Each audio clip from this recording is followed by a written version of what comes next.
Jake, my boyfriend. It's snowing. Winter is coming in. We have a real connection, a rare and intense attachment. I've never experienced anything like it. I'm thinking of ending things. Huh? What? Did you say something? I don't think so. Weird. I'm visiting Jake's parents for the first time. He hasn't been my boyfriend for very long. They really are looking forward to meeting you. I think of ending things. Hello? We're here. Oh, hi. Oh, it's all wet.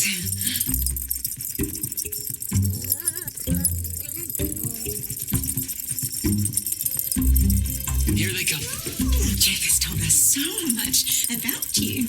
He's told me so much about both of you, too. And you came anyway? Jake tells me you're studying quantum psychics.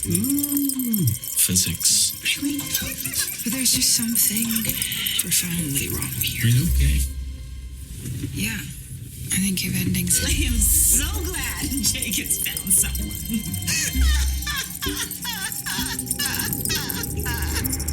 Soon this will all be a distant memory. Who is this? It's me. No, it was me. I tell you, I would misplace my own head if it wasn't screwed onto my own head.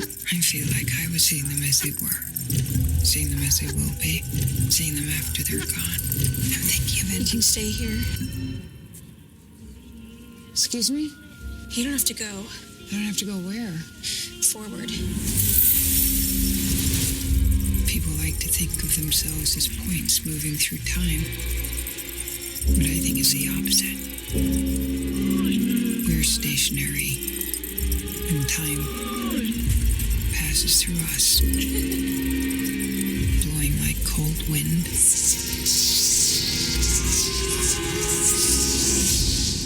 Maybe this is how it was always going to end.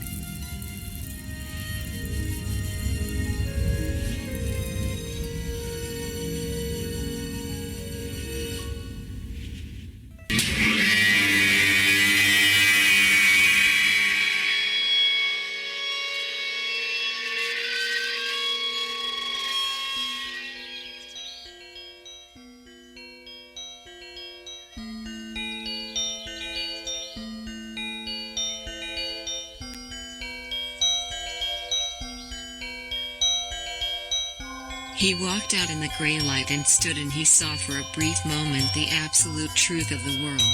The cold, relentless circling of the intestate earth. Darkness implacable. The blind dogs of the sun in their running. The crushing black vacuum of the universe. And somewhere 200 animals trembling like ground foxes in their cover. Borrowed time and borrowed world and borrowed eyes with which to sorrow it.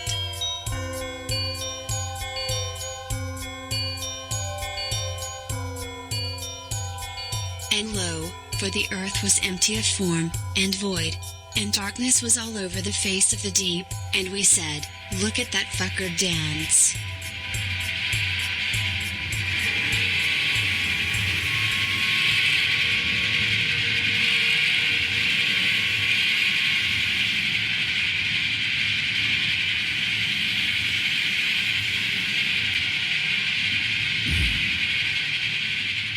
Welcome to Heat Death of the Universe from Seoul, South Korea.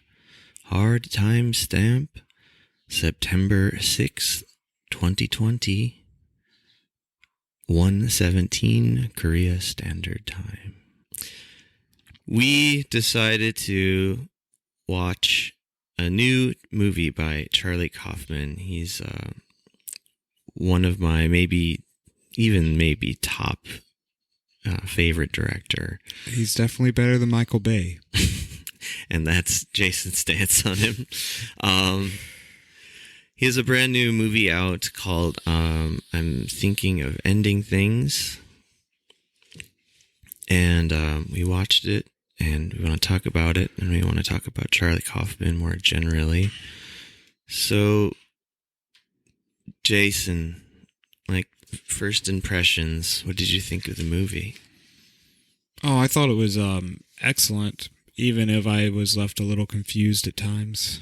It's definitely confounding, confusing. There's really. a lot of everything's dense. I feel like every scene has something important to the movie. Definitely. Yeah, I mean, I'm on the same level. We might as well just get that out of the way. We both loved the movie.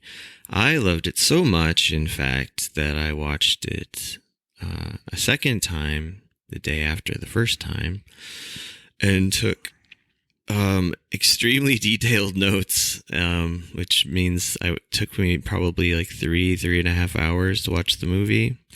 But I noticed a lot more, and as with most Charlie Kaufman movies, they're more rewarding upon like rewatching. And I'm looking forward to the third rewatch, actually, where I can not take notes and just let it all wash over me again. So this film is based on a novel. What was that author's name? God damn it. I don't know. Ian Scotsman. He's a Scotsman. His last name's not Scotsman. Ian Reid. And, yeah, I didn't read any reviews or anything, but the one thing I did read after the first viewing was a kind of comparison between the book and the movie, and it was pretty interesting. Kaufman definitely added a lot of things, but he was pretty faithful to the majority of the book as well. As faithful as he was with the Orchid Thief? That's a humor joke. It took me. I was like thinking about it for a second. Much more faithful. To give a non-joke answer, I guess. If people don't know what we're talking about the movie adaptation, the really mind-bending, super meta movie Charlie Kaufman wrote while he was trying to adapt a movie about flowers, as he put it. He ended up writing himself into the movie, and yeah, I'm sure everyone has seen adaptation. Starring an actor who I think sometimes gets malaligned and lumped with people like Michael Bay, but is way, way, way... You talking Nick Cage? Nick Cage is amazing. Yeah. I think he should have won all the awards for the rest of time for this dual role. I cannot think of a more underrated actor. Well, he's got us fans like us who like appreciate him on the same kind of level, but I know what you mean. Like a lot of people they just see him as like a failed Hollywood guy who's just doing all of these like low budget movies, because he is, but he's also doing really cool movies like, say, Mandy, which I know you're a huge fan of. I liked it. It spoke to me as a person. In what way? Just that scene after his life has been destroyed and he's screaming and pouring whiskey and vodka down his like on his face, into his eyes and shit. I can't count the number of nights where I've had very similar, if not the exact same thing, play out. Wow, man, you lead an intense life that I was unaware of. Cool. Things work out for him well in that movie, right? Yeah, yeah. He scores a giant bag of cocaine. Is that what happens? I don't remember that. It charges him up, gets him ready to fight all the demon biker guys. But we're not talking about that movie. Oh, there is cocaine. I just remembered like the hallucinogens that he was on. But yes, we're not talking about Mandy. Great movie, of course, but. No, we're talking about Charlie Kaufman and his new movie, I'm Thinking of Ending Things. So the main character, it's hard to start to talk about, like, okay, talking about this movie in a linear way.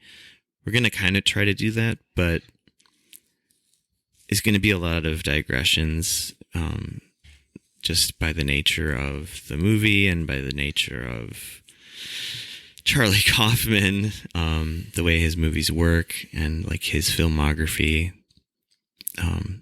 its arc and whatnot. So Charlie Kaufman wrote and directed this. The main stars are an actress I don't believe I'd ever seen in anything before. Jessie Buckley. Do you recognize her from anything? Not really. I didn't either, but I thought she was amazing. She was great. I thought she was really good.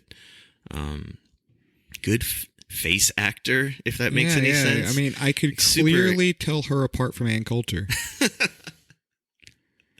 super expressive. I don't know, I don't know why I'm like telling everyone what makes a good actor, but I'm just remembering like I was impressed by like her ability to like, I don't know, contort her face at certain times. I felt like both of the main actors were very good at shifting emotions, like just incredible, like on cue. And I was impressed. So and then the next, I guess like I would say even co-star, I guess, is also named Jesse, spelled differently, but Jesse Plemons, who people probably mostly remember him kind of breaking out from Breaking Bad.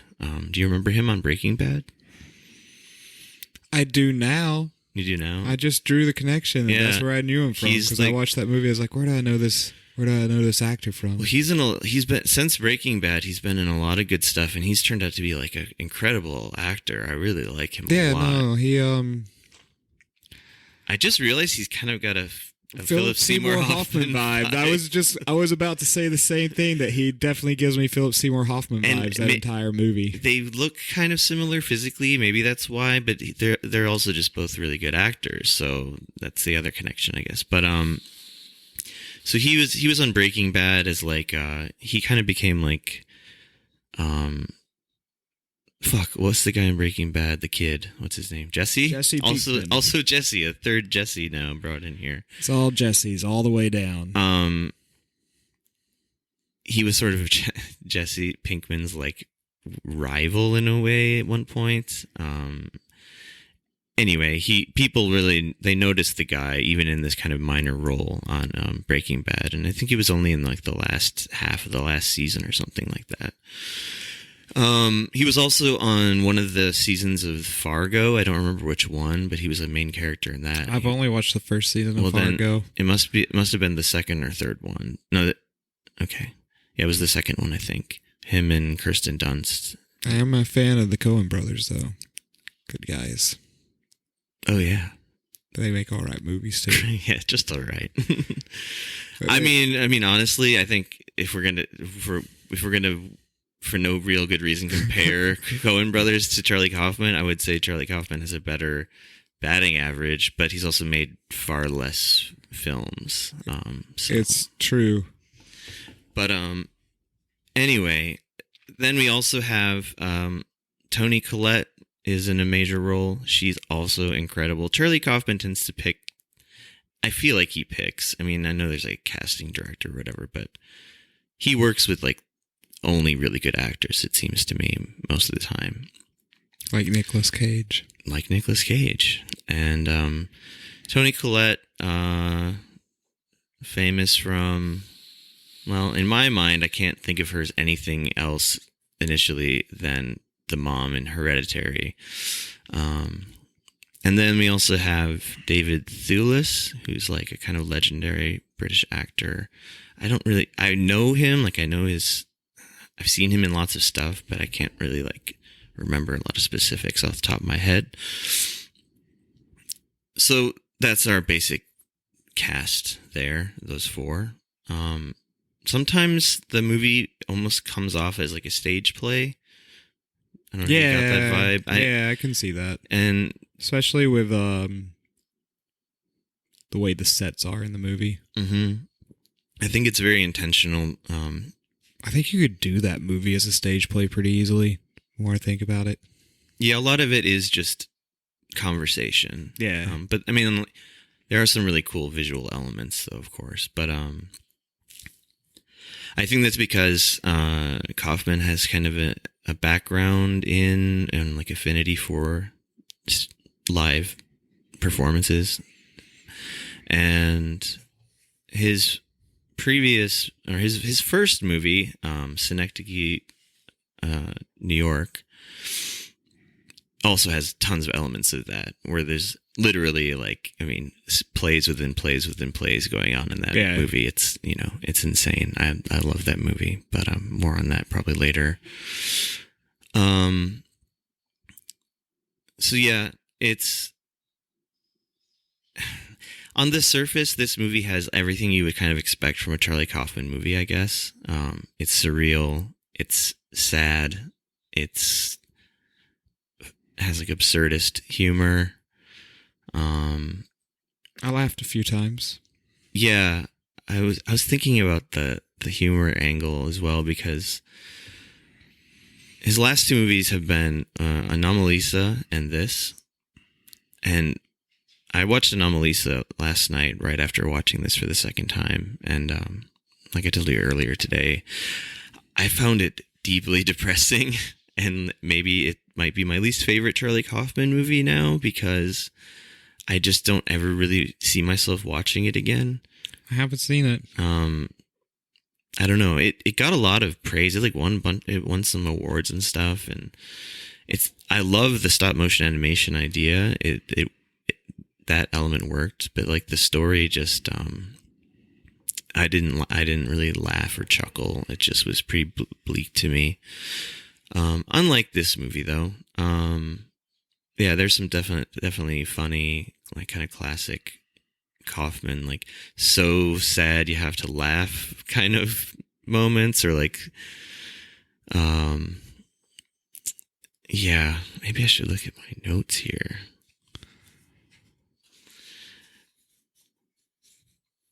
I'm thinking of ending things. Like the podcast.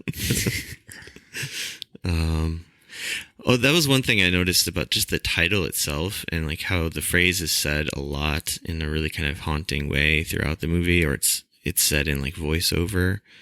I noticed just this little detail in the title card of the movie, which, by the way, the titles are for some reason extremely tiny to where you can't even read them. I don't think I noticed the title cards because they were so small.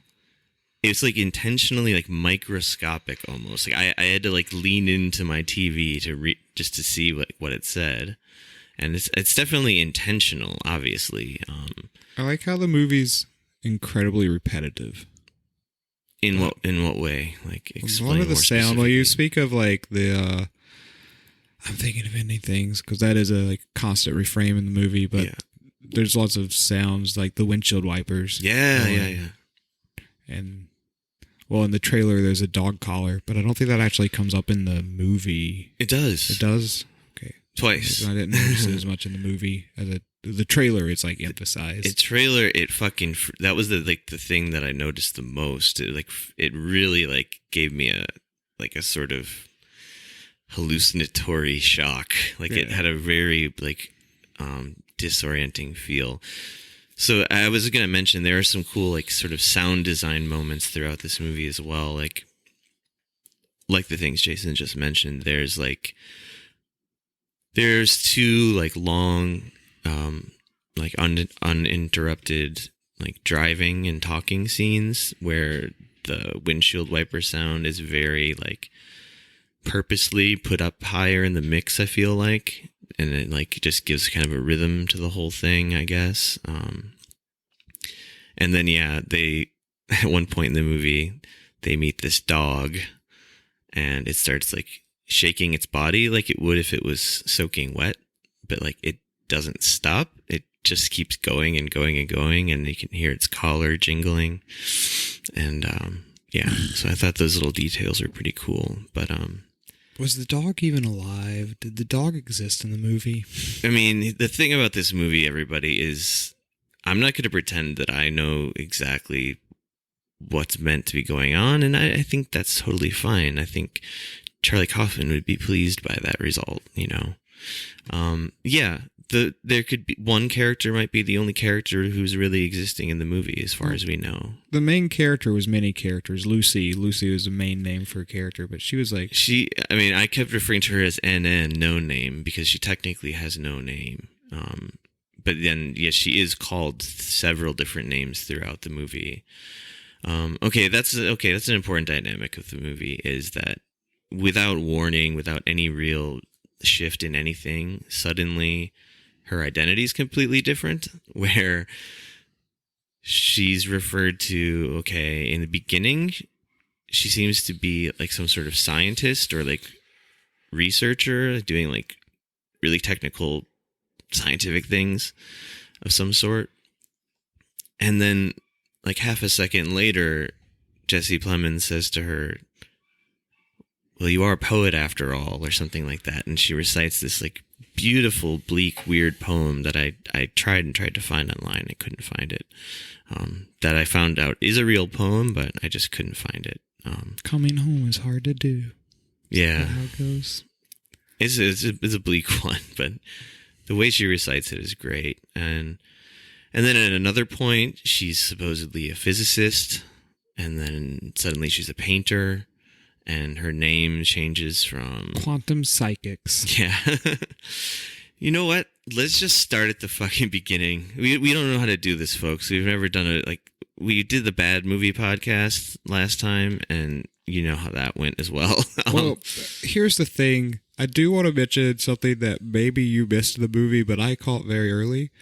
It's about cars. It's a big road trip. A road trip's a big part of it. And much like every other family, they do take the movie 1/4 mile at a time. I'm glad you found a way to get that in there. That's what the movie's really about. Family. Family. That's what I mean, but it is. Not really, though. It is and it isn't. Oh, God. It's so hard to talk about this movie. But that's why we're going to go through my insane notes that do look like the scribblings of a totally insane person. Are we going to post images of those notes up on the website? I think I might, just to show that there's 8 pages of them. And you can zoom in on it if you want. But my handwriting is pretty sloppy, too, because I was writing real fast. So all right, beginning of the film, there's these beautiful, kind of slow, like really beautifully lit shots of this totally empty of people house. Like there's no signs of living any people or animals or whatever, but everything is kind of like perfectly maintained, like all the furniture and paintings and stuff. And there's a voiceover that what should we call her? Let's just call her Lucy. She doesn't really have a name, but she's Lucy now. Lucy. She's doing a voiceover, the kind of I'm thinking of ending things. It's a bit vague. It becomes more understandable the further you get into the movie. It's a little vague, a little ominous, and there was one little detail I noticed, because in movies like this, you know, there's really no room for accidents. Like everything's pretty deliberate. There's a painting hanging on the wall that I recognized right away, and for some reason I thought it was a painting of Nietzsche. But it's that. Do you know that painting of? It's like you see this guy standing on this big like rock, looking over the sea, and you just see him from behind. Yeah. It's a famous painting. I had to look it up to see what it was called, and I think I call it an emotional landscape painting. Good point. I didn't even make that connection actually. But let's wait till we get to that in the linear part. Otherwise, sorry, I'm not a very linear person. No, I know it's hard to do, but anyway, just like side thing. I for some reason thought that painting might have been supposed to have been Friedrich Nietzsche. But I think that's just because they used that painting on like one of his book covers or something. I don't know. But it is not. So there's no like, they're not trying to reference Nietzsche in the movie. That's what I'm trying to say. One of the only authors and books they didn't try to reference in the movie. Yeah, there's a lot of references. But I'm sure there is a sort of significance to this painting. Like it's the only painting you see in this opening sequence. When I looked it up, and of course I've already closed that tab now, but Anyway, it's called Wander Above the Sea of Fog, and you could read a lot of metaphorical stuff into it, but moving on. And it does kind of connect to a painting thing later, as Jason was saying.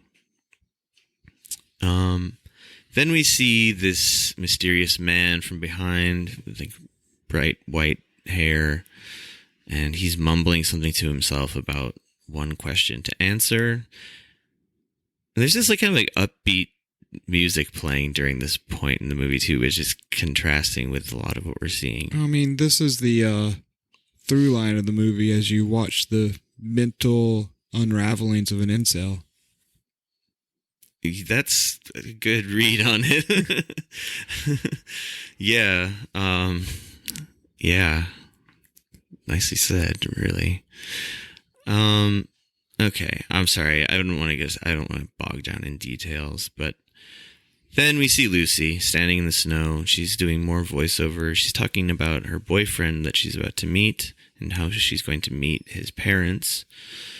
And so Jesse Plemons, Jake is his name in the movie, he picks her up, and they seem like kind of a normal, happy couple at this point. Yeah. And then there's a rather long, just uninterrupted discussion between them in the car about a bunch of different things as they're driving to the parents' house. And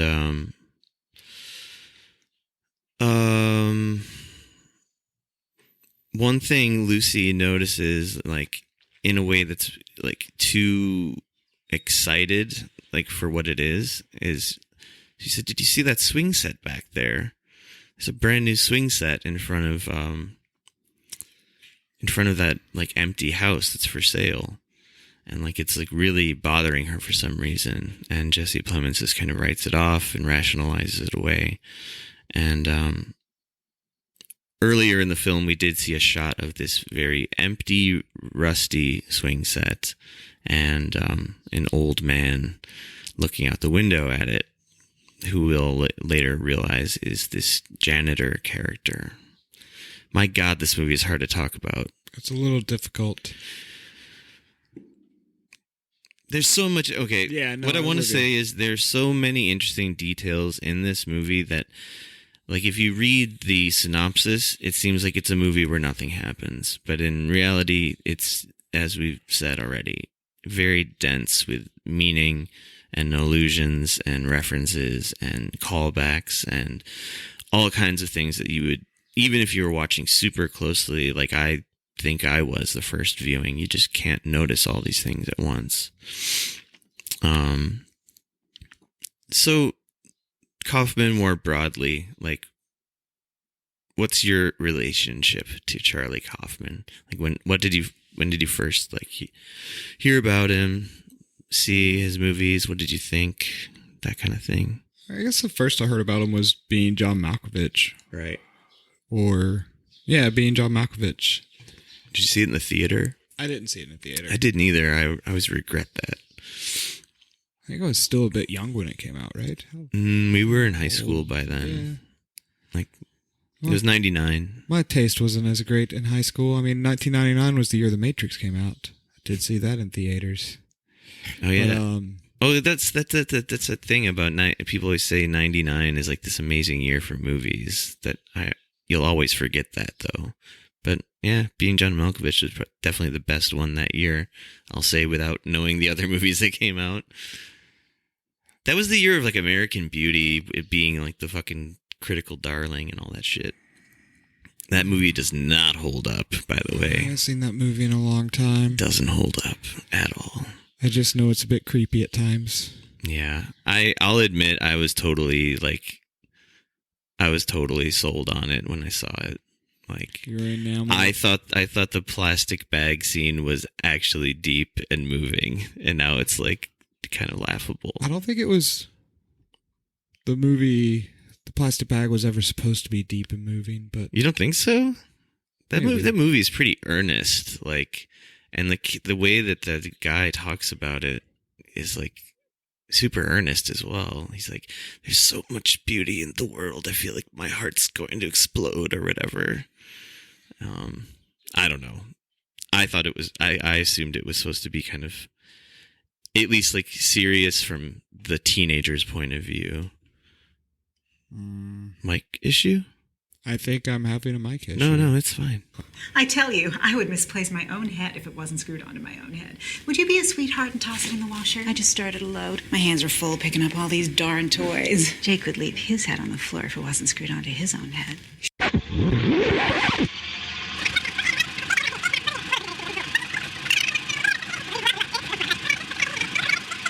The new Charlie Kaufman movie, I'm thinking of ending things. I watched it once. Just once.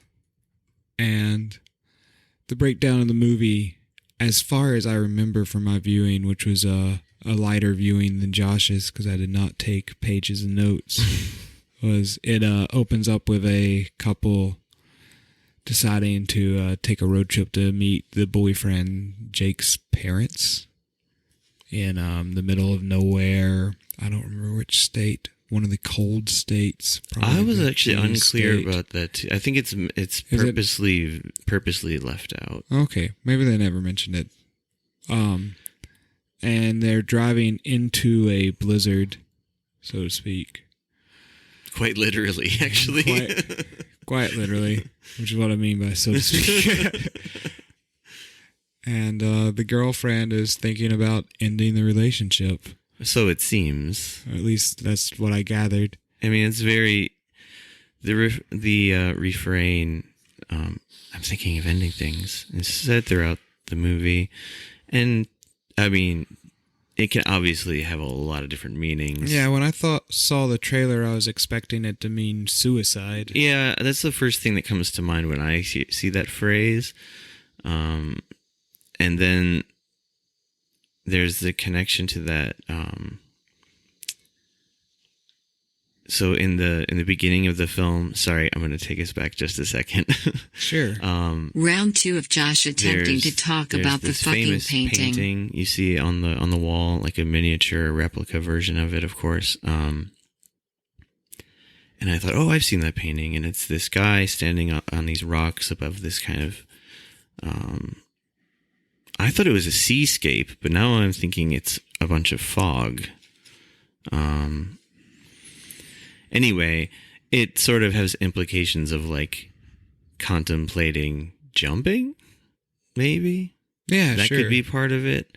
There was something I read about the painting. I had to look it up. It's called Wanderer Above the Sea of Fog, which is what made me realize it's not a sea of ocean water like I thought it was before. But some commentary on the painting I thought was connected to the movie in a way. Yes, here it is. Okay. So I don't know who said this, some art critic said, God damn it, I'm sorry. One day you turn 72 and you climb to the top of the cliff because your life is over. No one lives past the age of 72. Is it 72? I think it's 72. Yeah. And you throw yourself off the cliff and you hope for a clean break. Otherwise, you're met with the cruel fate of the mallet. You get the mallet. It hurls itself off the cliff or it gets the mallet again. Okay, So, okay, I'm just going to read straight from this fucking Wikipedia thing. Are you sure we can read? We've tried this on the podcast before. I can read, goddammit. I believe in you. Okay, some analysis was that the message conveyed by the painting is one of Kantian self-reflection, expressed through the wanderer's gazings into the murkiness of the sea of fog. However, there's another idea asserting that the painting presents a metaphor for the unknown mastery over a landscape and the insignificance of the individual within it. I thought that was kind of interesting, given what gets brought up later in the movie. Oh, I agree. I just want to bring up a little aside. You know, you've really made it as a philosopher when your name is used as an adverb, or sorry, an adjective. I was gonna say, fuck. I'm an English teacher, folks. Get that grammar. Yeah, I mean, that's how you know you've made it as anything, right? You get turned into an adjective. An Ian or an esque. Heat death of the Universian. We can dream. One day. So I'm sorry, but carry on. They're in the car and they're talking about poetry, Wordsworth. She hasn't read it. He has. Maybe she has read it, but that iteration of herself has not read Wordsworth. Yes, that's the thing is, she's being referred to. This is when we first hear her quote unquote name, because in reality she doesn't really have a name in the reality of the movie. But Jake, the boyfriend, is asking her if she knows about Wordsworth, and he brings up this particular poem that he wrote that was about an idealized, like, fictional woman in his mind that was named Lucy. And then she, like, dies some tragic death, and the old of immortality, I think. That was one of the jokes in the movie, was he very, like, casually, and he also I gotta say, because it's Jesse Plemons, he doesn't look right away like an academic or a poetry kind of guy in the movie. And when he just starts rattling off stuff about Wordsworth, it's kind of funny, including the fact that the poem's name was like a full sentence, and and Lucy, as we'll call her, she's like, Jesus, is that just the title, or are you saying the poem now? But anyway, this is all just to say that it's seeds that get planted later in the film, the Wordsworth connection, and this idea of someone creating an idealized, beautiful, imaginary woman named Lucy, which happens to be so hard to know what to refer to her as. In my notes, I just kept writing NN for no name, but so they talk about a lot of different things. This car ride scene goes on for a while, but in a very good way. It sounds like negative to say this car ride goes on for fucking ever, but it does, but in a good way. Yeah, it's Lynchian. Yeah, the car ride. Yeah. The physics of certain things don't make sense either. Like, when they pull in, did you notice how abruptly they pull into the parents' driveway? No.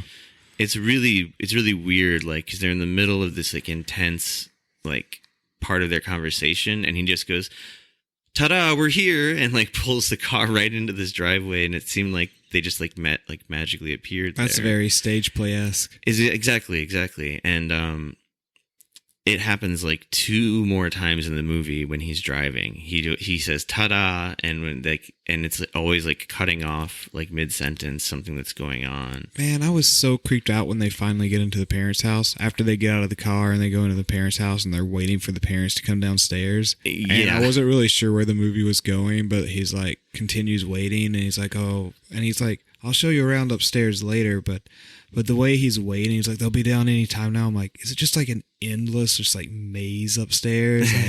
Like I was picturing like just some like clown house of just like endless floors, and they're like shambling down hundreds of floors to get downstairs. That's a way cooler idea than the one I had in my head. Like, I first just thought it was trying to imply that they're not real. I like your idea way better, but yeah, they enter the house, and he's very like overly loudly screaming, like you can tell it's like purposeful from the movie's point of view of like yelling as loud as fuck up to upstairs, and nobody's saying anything back to him until after like the 10th or 12th time he yells, Yeah. you hear a little muffled like sound, and I think it's supposed to be his father.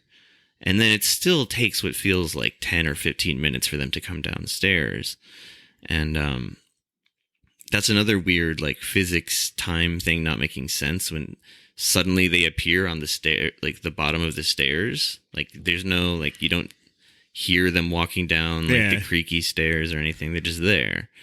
And we were met with two amazing actors, Toni Collette and David Thewlis as the parents. And Toni Collette is like in like top form of just being like, she's, I don't know, how would you describe the mother in the first meeting of her? I mean, she's like trying to like suppress her psychosis. Yeah, is what it feels like. It does feel that way. And the father looks also insane. Like he has a mysterious injury on his forehead, and he doesn't look anyone in the eye. He only looks at the wife. It feels like. Yeah, it does seem that way. They have this really uncomfortable moment where the son, Jake, we'll just call her the mom. We'll call him the dad. All right. So the mom tries to like kiss Jake on the cheek, and he recoils like really dramatically. And this happens a few times later in the movie as well. So it's obviously like an important thing to notice. I still don't really know what it means exactly, but then he shakes his dad's hand, and his dad is looking to the side the whole time, like very bizarrely. That was the first time I think I laughed in the movie. I don't know if you remember that little detail, but I don't exactly, but I did notice how just offbeat the parents were the whole time. Oh yeah, my God, they're just like, I don't know how else to say. They're like classic Charlie Kaufman, or I mean, they could be in like a David Lynch movie type characters. Like they don't behave like normal human beings. No, not at all. But they don't behave like normal human beings, and there are no normal human beings to like contrast with them. So like Lucy doesn't seem put off by them, really, or does she? I don't remember. I think she does during the dinner at times, but then she's totally warm to them at times. Yeah. So, but she's also like changing identities within that dinner scene. Jumping a little ahead with that, but there's one thing that happens in between before they go into the house, and I think it has to be significant. Jake shows Lucy. So they live on a farm, by the way, and he's like, instead of just going to the house, he very weirdly says like, "Oh, I just want to stretch my legs," and the mom is like waving to them from the inside, and he just walks the opposite way and says, "I'll show you the barn." And there's like sheep there, and there's some like there's some voiceover from Lucy about like how fucked up it would be to be a sheep, and then we see some frozen dead lambs, and the way they talk about them is really weird. It is weird. Jesse Plemons, I mean Jake, just keeps saying like kind of in an annoyed way, like, it's fine. They're fine. They're frozen. It's fine. Like it's fine to be dead, basically, is what he's saying. And then he tells this creepy story about these pigs that are full of maggots. Yeah. One day they find that these two pigs were being eaten alive by maggots. And then he just abruptly, after saying that part of the story, goes, "Come on, let's go inside." Like totally normally. So I worry I'm being eaten alive by maggots. Really? Sometimes. You never worry about this? Not really. And you're the anxious one. Okay. Sorry. During this time also, when they go into the parents' house, Lucy's sweater completely changes. She's wearing different clothes for no reason. I didn't notice that. There's some. I noticed it the first time, but not until like the dinner scene. I was like, because her identity just kept shifting with no warning or reason. And I was like, oh, she's got on different clothes. And then I realized, oh, her hair is totally different in some scenes. And she's got different earrings and wearing a necklace at one point. Like, and it just happens. I don't know. And like she returns to different outfits and stuff. It's fucking bizarre and it's hard to talk about. But I'll just say, like, throughout the movie, her name changes. I mean, what she's being referred to as, and her clothes and like hairstyle changes like subtly. But the nature of her character doesn't really shift either. It's just like, oh, she studies physics. Oh, now she's a painter. Oh, now she's a poet.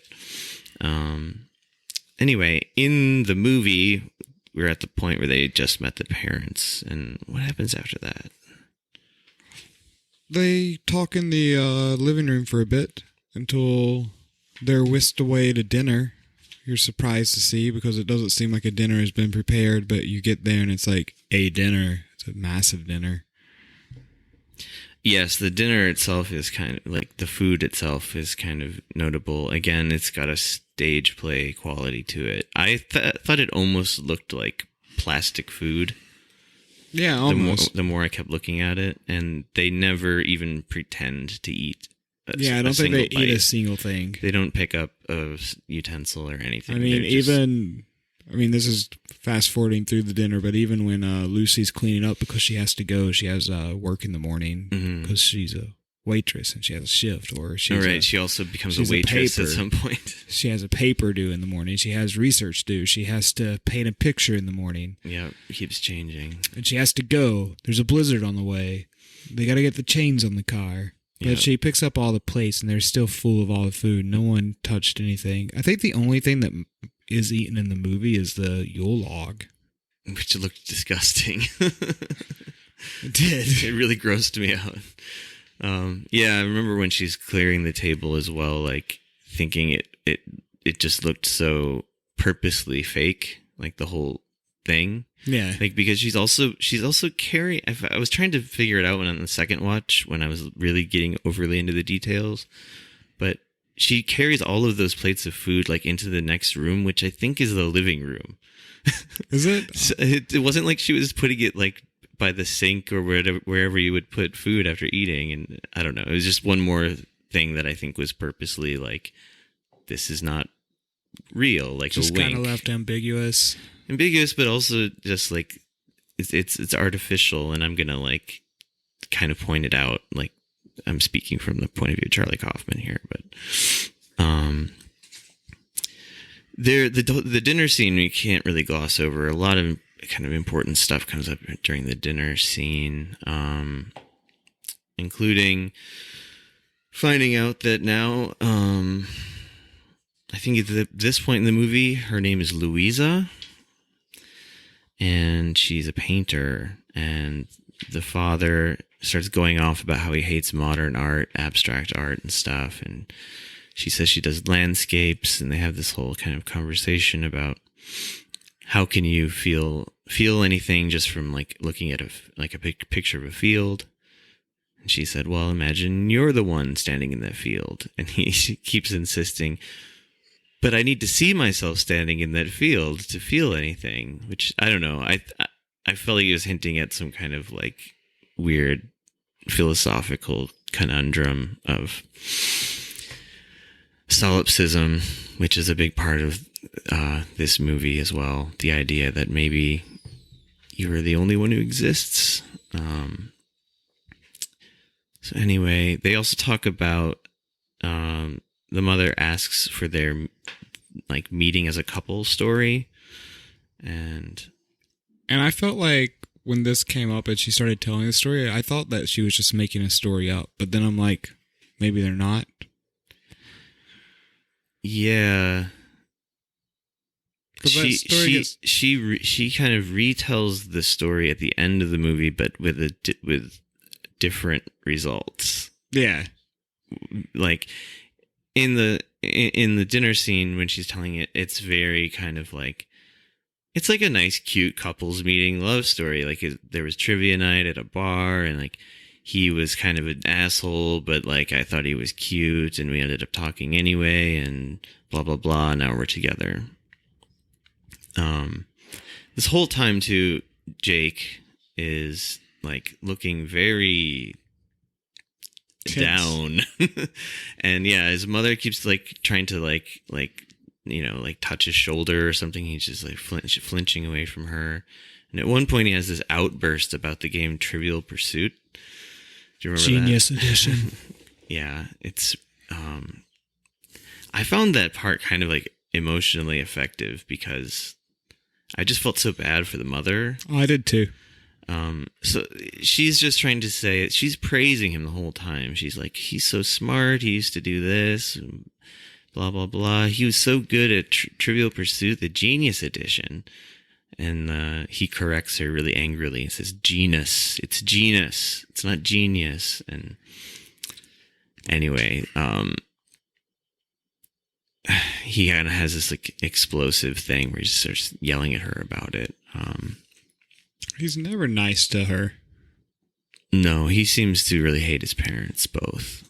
I mean, especially his mom. Then what happens? The basement? Is it? I'm skipping around. That's like at the end of the movie. Or maybe more the middle. I don't know. This is a hard movie to just like recap. And after the dinner's over, I think that's when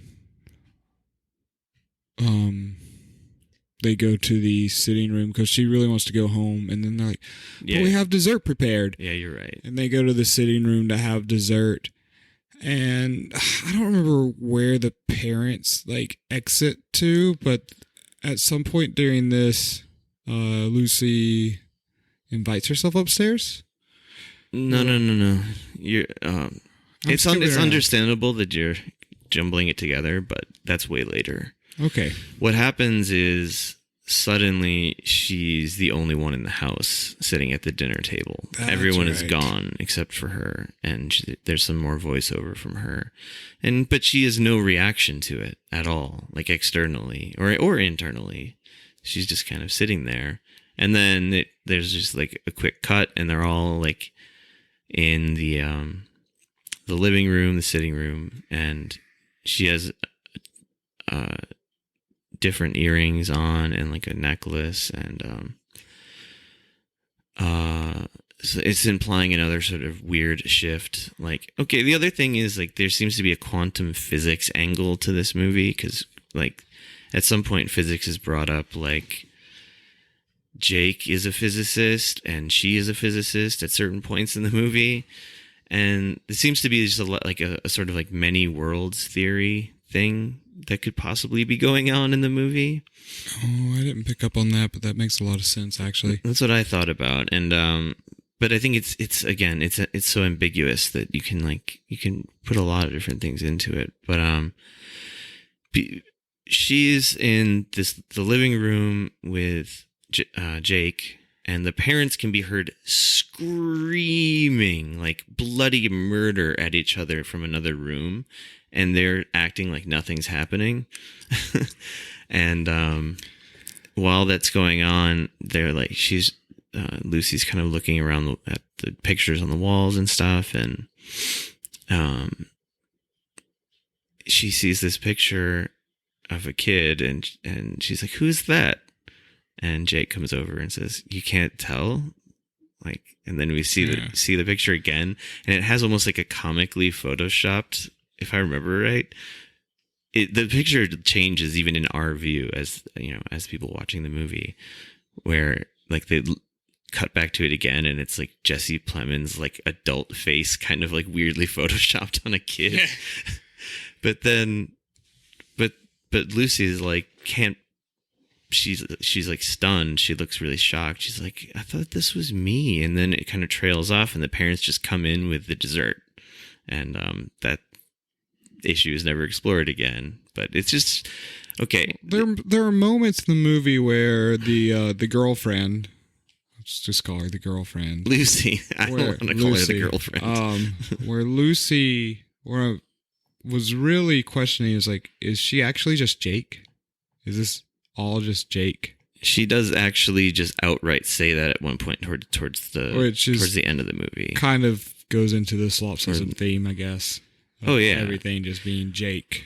Well, here's what it's solipsism is the right vibe, but there's a more why didn't I pull this up? There's this mental disorder that Kaufman explores in Anomalisa, and he's clearly exploring it in this movie, which he just adapted from a book, so it's kind of, maybe that's why he chose to adapt this book. I want to look it up, and I'm going to. Might have to edit here. There's a few things with mental disorders in the movie. The aging stuff. There's even a scene where she's talking about, I think Lucy is talking about doing anti-aging research, right? Or research into older people. Oh, not anti-aging, but gerontology. Yeah, that's right. Another one of her many jobs in the movie. He's like, Lucy's a gerontologist or studying gerontology, and she's talking more about how old people are mistreated in nursing homes and stuff, and how society should value older people more and things like that. So Frigoli delusion is a rare disorder in which a person holds a delusional belief that different people are in fact a single person. Oh, exactly. Wow, that's interesting. A single person who changes appearance or is in disguise. Now, I know you haven't seen Anomalisa, but this is very critical to it. Well, it's just a major element of the part of the plot. It's not really a spoiler at all. You can't really spoil that movie. But at one point, in Anomalisa, the main character finds Lisa of Anomalisa and grabs her and says, we've got to get out of here.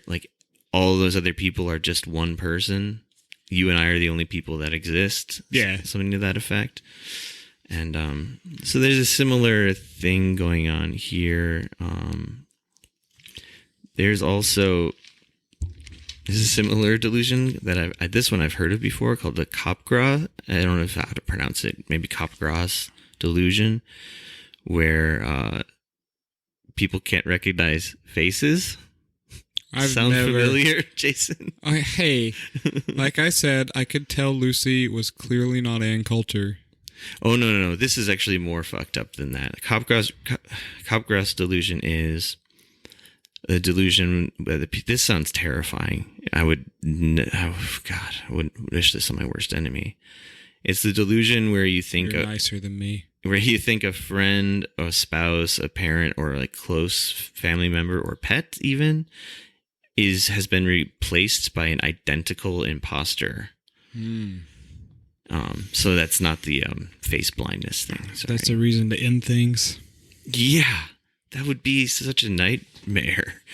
I mean, and there's another delusion central to a Charlie Kaufman movie that I felt so smart when I saw Synecdoche, New York, because the main character's name is Caden Cotard, and I knew what the Cotard delusion was already. I was like, what's the Cotard? It's when delusion? You believe that you're dead. Okay. And he kind of has that. Yeah, Philip Seymour Hoffman in that movie. So yeah, Charlie Kaufman's all about these terrifying mental disorders. And in Anomalisa, the hotel that the character stays in is called the Frigoli Hotel, which is then, a nod to it.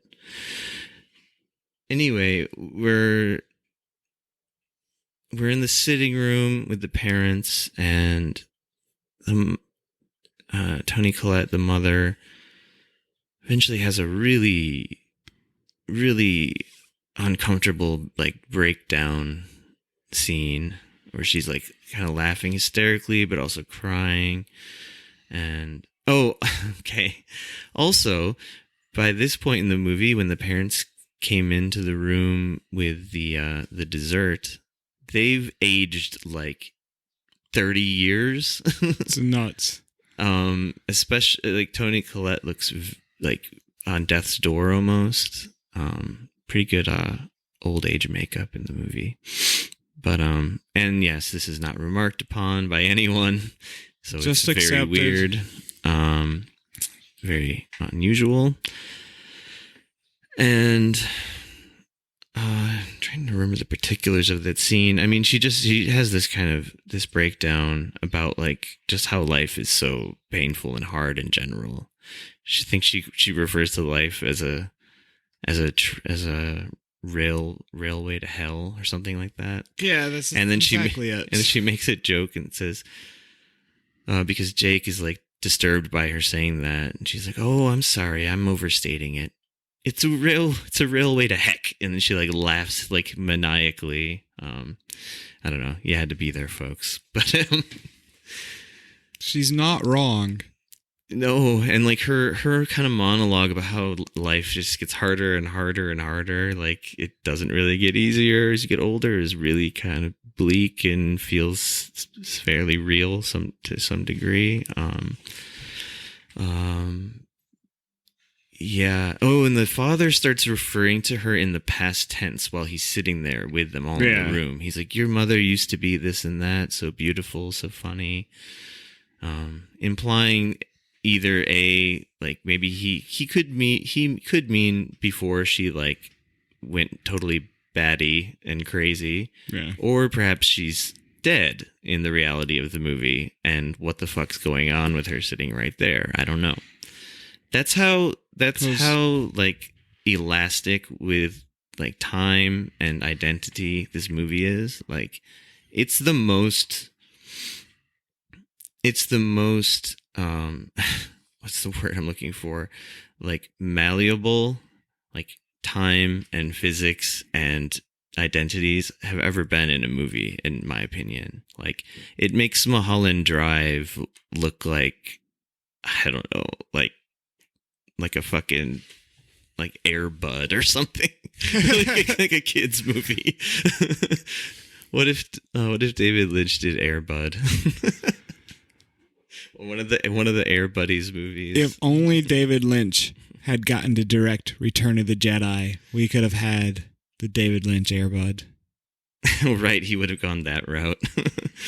Just all kids movies. I'm just ready for Kaufman to do his first superhero movie.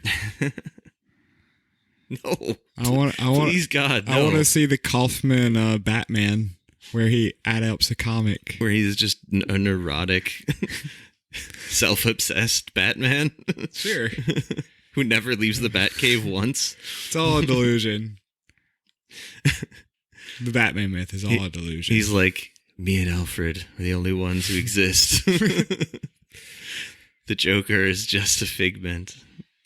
Yeah. No, please, Charlie Kaufman, don't ever make a bad movie. I'll be so bummed out. Because I don't think he has, personally. I think they're all really great. Kind of... Where are you on his like filmography? Everything I've seen, I really like. But I mean, like, what have you seen? Or what haven't you seen? Maybe the better way to put it. I have seen Being John Malkovich, the Syndicate New York. Is that right? Synecdoche, yeah. Yeah, I always fuck that up. It's a weird word. Also a weird, like, concept. Adaptation. He did Eternal Sunshine of the Spotless Mind, right? He wrote it, yeah. Okay. I couldn't remember if he was the writer or not. Definitely. So you haven't seen Human Nature? I haven't seen Human Nature. That's the one that I'm a huge Human Nature stan.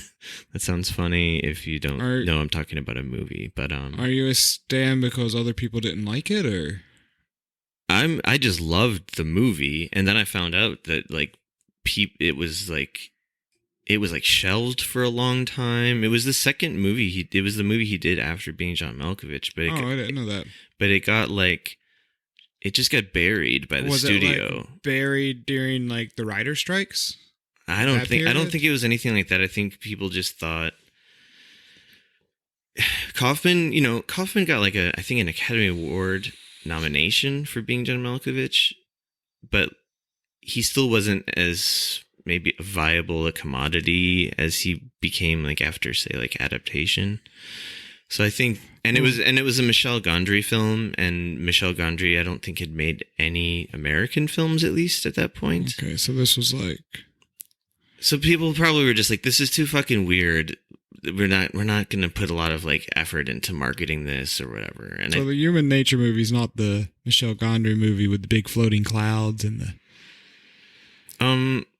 I think maybe all of Michel Gondry's movies have big floating clouds. Fuck, that's a good point. You mean it's not Science of Sleep? That's what I was thinking. That's the one he wrote and directed. But Human Nature is a Charlie Kaufman movie, capital CK there.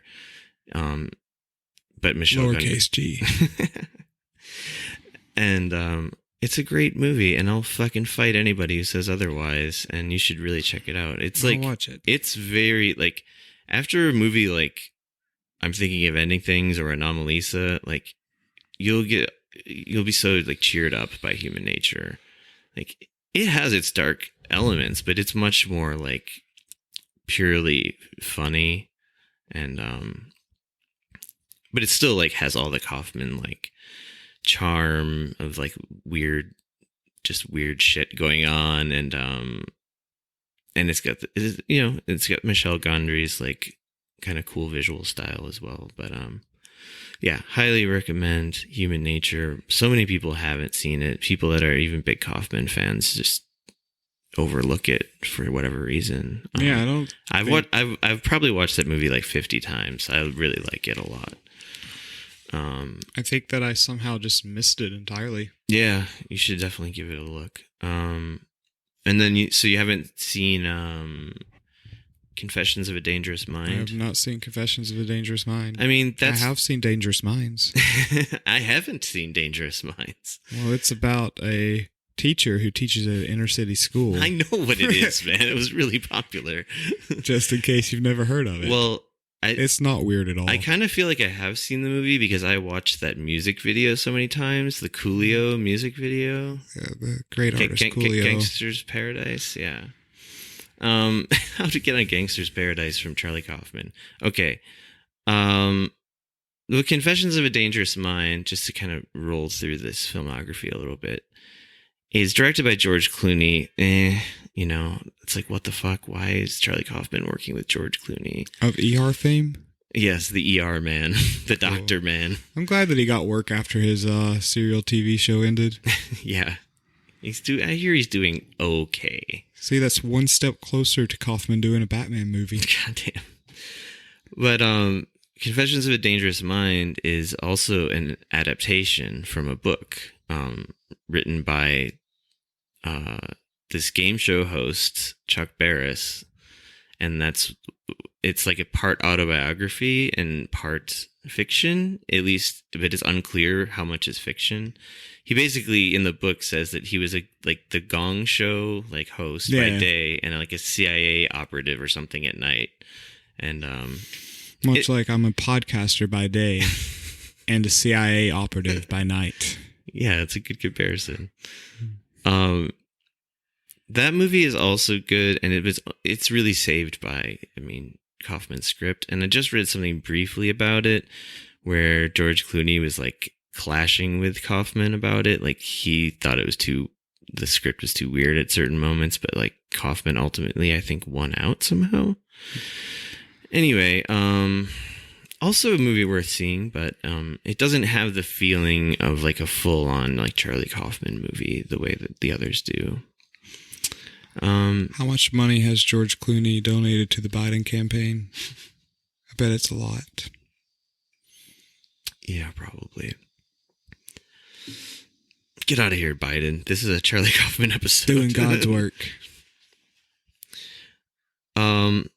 where were we in this very focused review of thinking of ending things? I was gonna say it's a strange, elastic movie, but yeah, that too. And a focused review should also be elastic and malleable, right?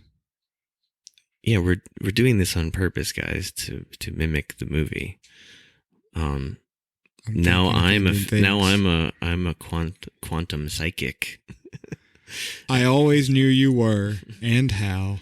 That's another, like, that line, like, it just made me feel like weird affection for the mother character.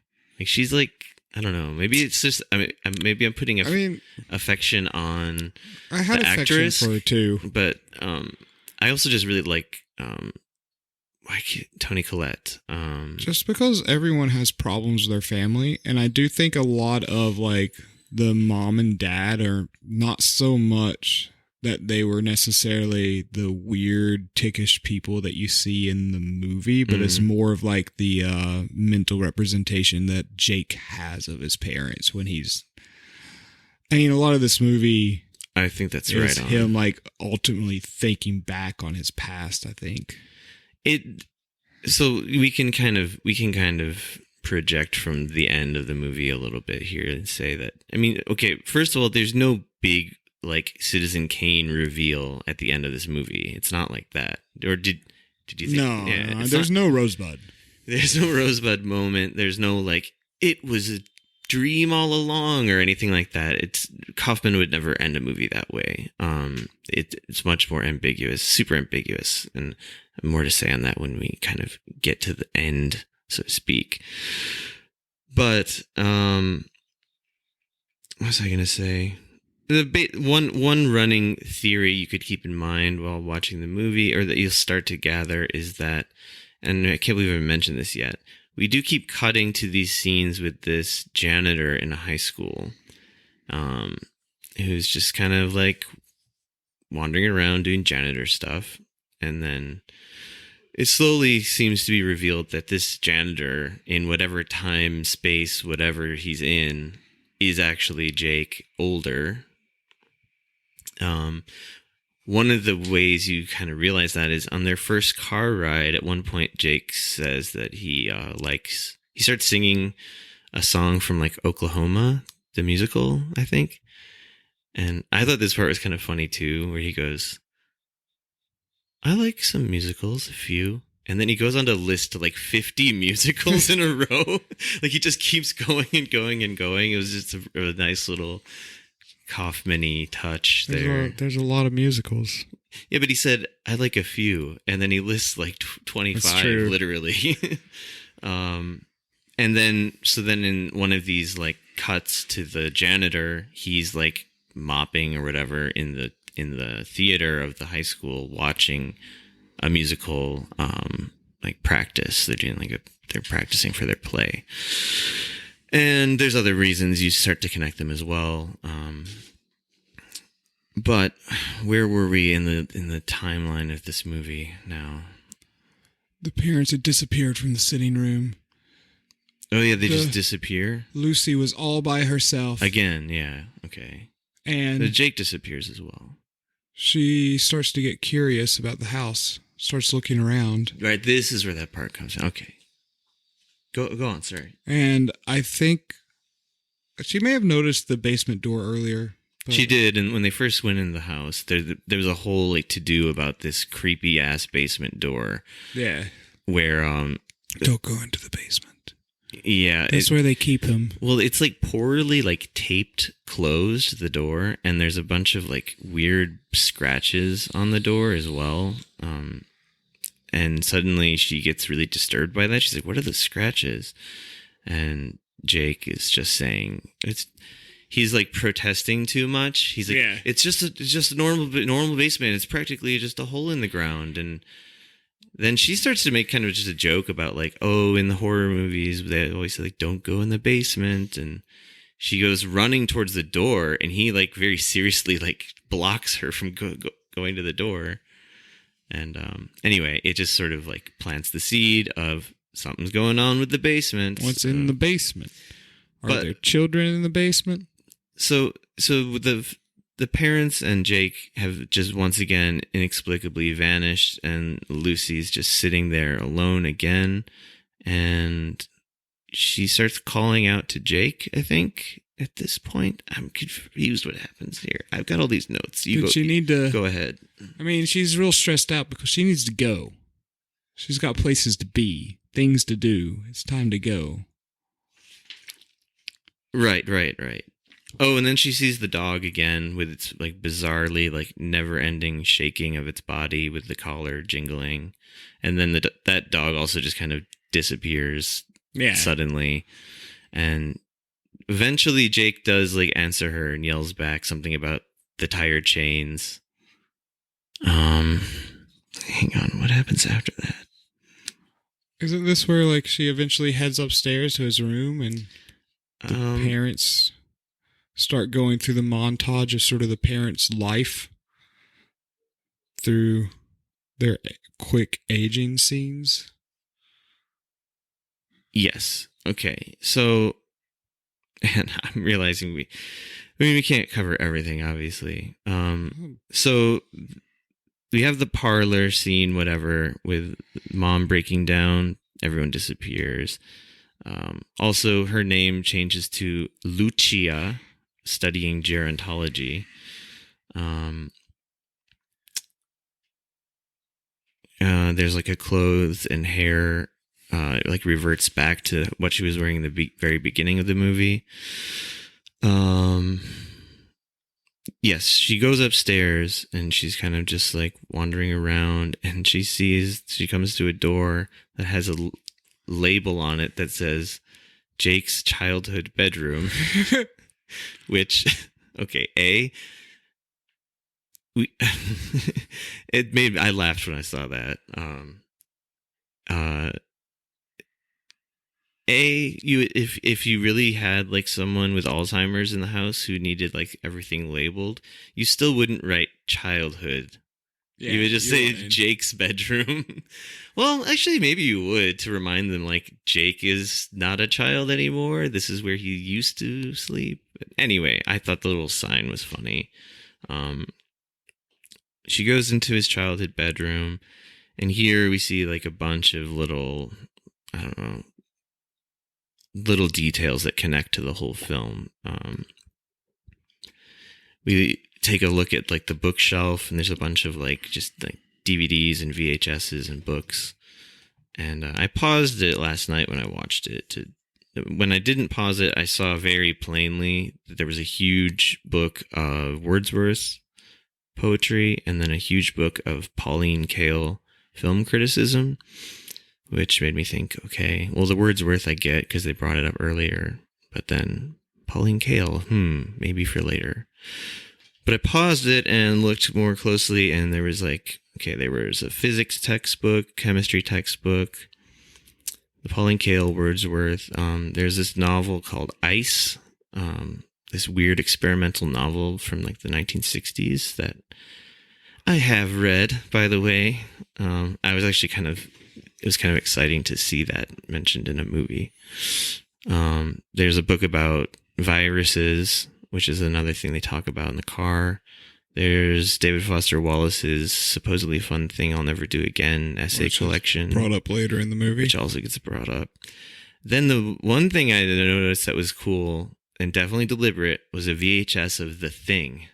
Oh, there were so many VHSs. I didn't get to look at all of them. But most of them, you just see there's not even a case. They're just like, you just see the black like edge.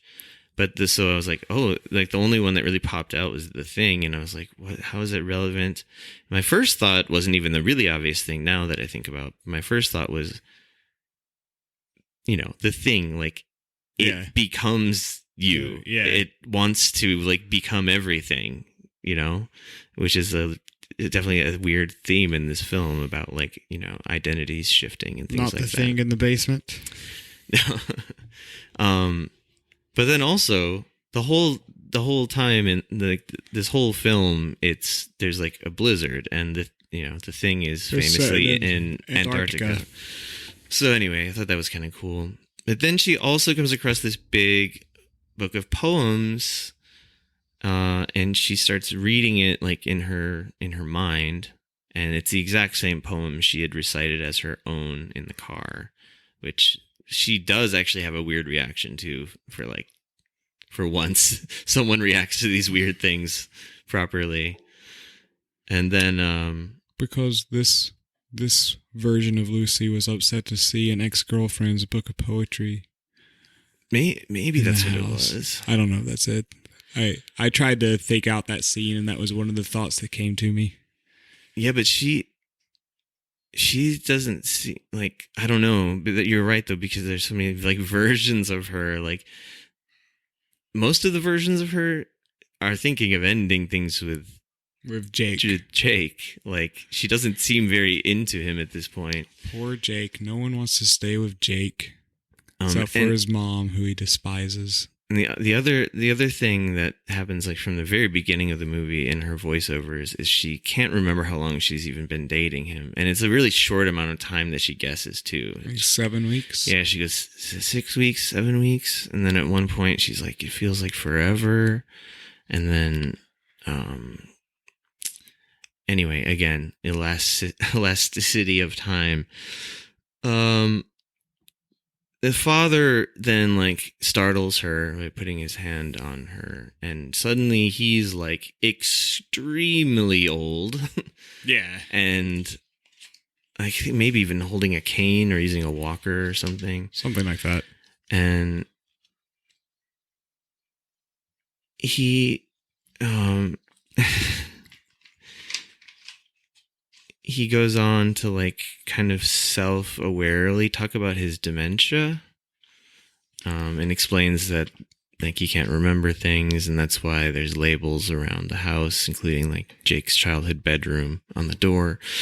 And then he, like, says some weird shit about sex. Do you remember that? I do.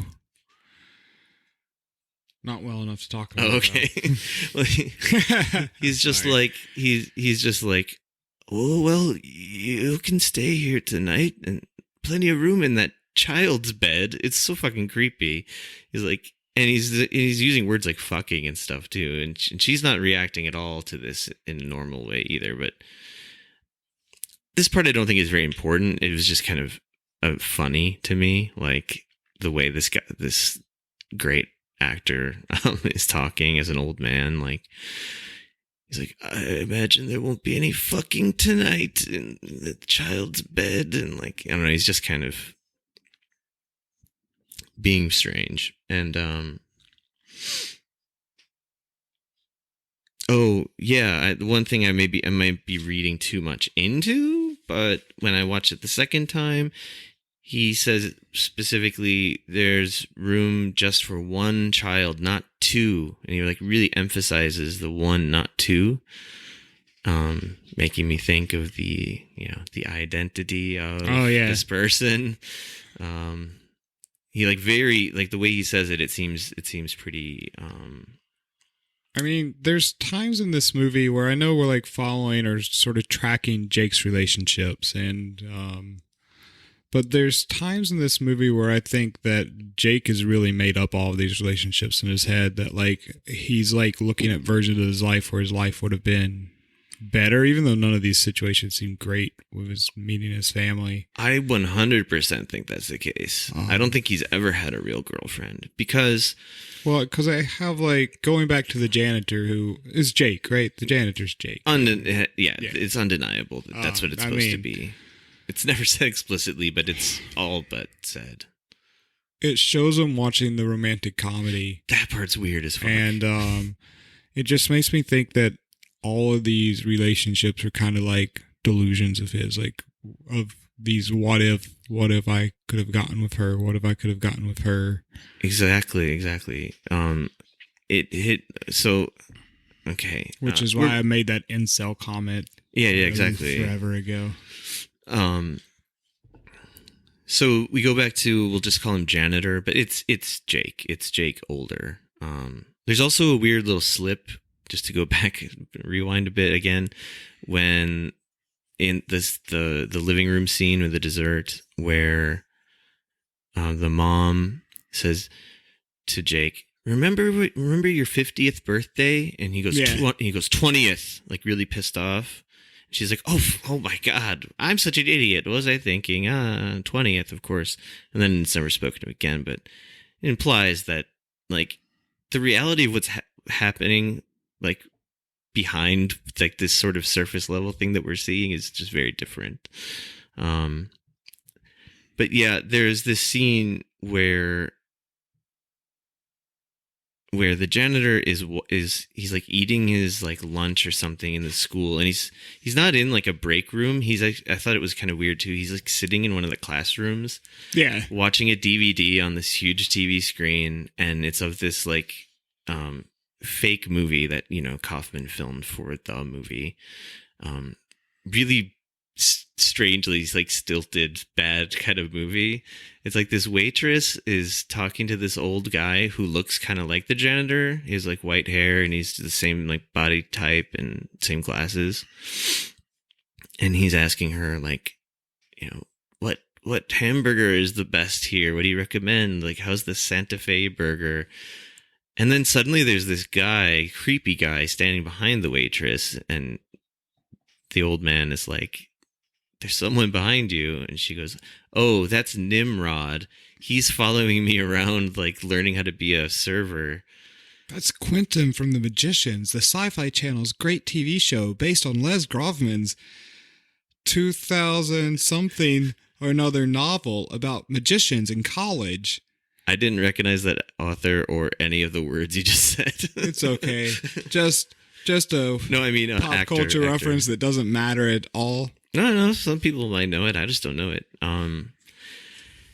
Anyway, it's weird, and it's like, what the fuck is this? What does this mean when you're watching it the first time, at least? And the guy starts yelling about how the waitress is a vegan because she's so wonderful and kind, and she fights for animal rights, and he's being like kicked out of the restaurant screaming this shit. And he's like pounding on the door, like, I love this woman. And then the waitress gets fired immediately. And after the restaurant cheers for her. Oh, right. The restaurant cheers. Right. And then she gets fired right after the cheering. And I am sad that Charlie Kaufman somehow peered into my memories and saw the one time that I won a woman over to me by doing what? Screaming outside of a restaurant? Defending her for being a vegan. Really? No. I'm sorry. I'm not even drunk today. Don't say that. Sorry. Then the waitress is like sitting outside, like on the sidewalk next to this guy, and she's looking mad. And then they like hold hands. They hold hands, and it cuts really, really awkwardly, and it cuts to directed by Robert Zemeckis. Did you notice that? I did notice that. Like, what the fuck? Why? And I haven't looked. I should look. He's the guy that directed When Harry Met Sally, right? Which I think is brought up in the movie at some point. The mom. I mean, even better. I mean, Back to the Future, man. But yeah, I don't know. Harry Met Sally, maybe. Did he? Okay, he did do Back to the Future, but did he also do Harry Met Sally? Because the mom brings up When Harry Met Sally. During dinner, or the dad brings it up. No. They bring up a different movie. Oh, they brought up Billy Crystal, which always makes me think of When Harry Met Sally. They brought up a shitty Billy Crystal movie, which was kind of funny because they're like, we love that movie. City Slickers. It was another shitty movie. It was like Forget Paris or one of those fucking movies, or I don't know, but and then the dad also says, like, very weirdly in the scene, like it kind of ends with him just going, Billy Crystal is a Nancy. And like no comment. It just ends. But oh man, we're bouncing all around, just like this movie does. So Kaufman gives a sick burn to Robert Zemeckis. I don't think it's meant to be a burn though. I don't know. I just want to know the motivation, and if I look it up, I can probably figure it out. And it also deliberately showed who the producer was, but I didn't recognize the name. But I'm sure it all means something. The Back to the Future thing's kind of interesting because this movie plays with time so much. Nice. Which is probably that's not why that's there. That's not like a huge reach. And I guess Robert Zemeckis did not direct When Harry Met Sally. I was just trying to reach there because I remember the Billy Crystal thing. Oh, right. I mean, I'm sure they brought up that movie specifically for some reason as well. I just don't know what it is. But yeah, Robert Zemeckis and the Back to the Future thing. That kind of makes sense of it.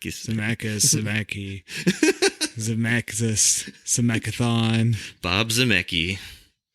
Bobby. This movie lacked a DeLorean. Yeah, points off for that. What if that was the car they were using? That'd be funny. No, it'd be really stupid. I could never take anything seriously. No, yeah. You could never take a DeLorean seriously. Yeah. After that scene, we cut back to the parents' house.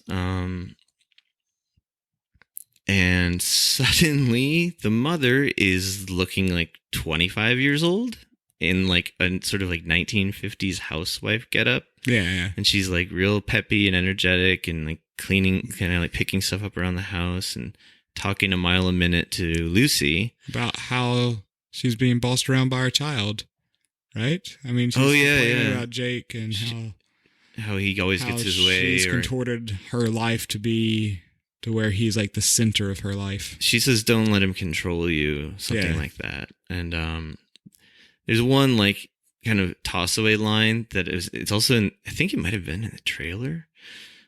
Maybe not. But she says, I think I wrote down exactly, "I would misplace my own head if it wasn't screwed onto my own head." Which is like a funny, like absurdist, like phrase, the way to phrase that. But B, immediately all I saw was the scene in Hereditary where she's sawing off her own head. So thanks for that, Charlie Kaufman. I don't know if that couldn't have been, it could have been deliberate, maybe. It could have been deliberate. Maybe. Because, yeah, Hereditary came out like 2 years ago. Maybe Toni Collette just said it. Maybe it was an improv line from her. Then she'd be like even more badass than I already think she is. I don't imagine Kaufman's one of the directors who lets his actors get away with improving a lot of their lines. Yeah, I don't know. Maybe a little bit here and there, because he's the kind of director that loves actors. That's why he like carefully handpicks people and works with the same people a lot, like Tom Noonan and I don't know, I just blanked, but yeah, I don't know. He works with the same people like often. So I don't know, maybe. I mean, I'm sure his scripts are very like deliberate though, and I don't know. I have no idea how he operates like on the set though. Before that interaction though with the mom, Jake and Lucy are interacting with the dad, who is like still in his he's not senile dad yet, but he's like very old and like can barely walk. And for some reason it comes out this is when Jake says Lucy has to get up early for her shift tomorrow. She's a waitress. So like suddenly now she's a waitress. And he doesn't call her Lucy either. He calls her something else, maybe Lucia still. But anyway, my point is that then he says this is what like solidifies that Jake is the old janitor. He said, yeah, we met, and this changes the story of how they met. He said, we met when she was serving me at the restaurant, and I asked her how the Santa Fe burger was, which is exactly what happens in that movie, in that weird fake movie. And then, so anyway, that just like, made it totally clear to me that there's no ambiguity about who the janitor is and who Jake is. They are one and the same. But was he also a physicist? He's a janitor. I mean, he's a janitor, but was like his aging life, did he have like this life he also dreamed of himself, or was that all just like his like unfulfilled potential life, or like what? I think we gotta like handpick. I mean that's it just made me realize like that's kind of the beautiful thing about this movie is you could do a sort of like Frankensteining, like putting different pieces together to like create what these characters' real lives really were supposed to be. Like, sure, maybe he got that pin for most diligent student, which like, remember he gets kind of pissed off about that because he's like, diligence is like not a thing to be complimented for. So like, maybe he was just kind of an idiot and a loser his whole life. Well, he talks about seeing these smart kids in the high school he works at and how they just kind of grow up to do nothing at some point. That's true. Which maybe he really did. Usually when people talk about that stuff. Yeah, I guess he could have like, he was probably smart. Like he read all those books and whatever and poems and stuff. But like he ends up like he remains like alone. Yeah. And just kind of the janitor is kind of implied to be a little bit of, at least it's implied that he's thought of as a creep by the students. Yeah. He doesn't actually do anything creepy, I don't think. No. He just sort of shambles around. Yeah. Like a man already dead. Yeah. So after the I would misplace my own head if it wasn't screwed onto my own head bit, she, the mom, has this nightgown that's been like soiled somehow. I don't remember how, but and she just like tosses it to Lucy and tells her to go put it in the washing machine in the basement, like very bossy. So then we go down to the basement. What do we find in the basement? Do you remember? Paintings. There's something before that too, though. Washing machine. We find the janitor's clothing. Yeah, it's all the janitor's shirts. It's just like only like a dozen of his like same like work shirts, and it doesn't matter. I was trying to remember the logo on the shirt. Yeah, I don't know. One of the only things I didn't write down in these notes.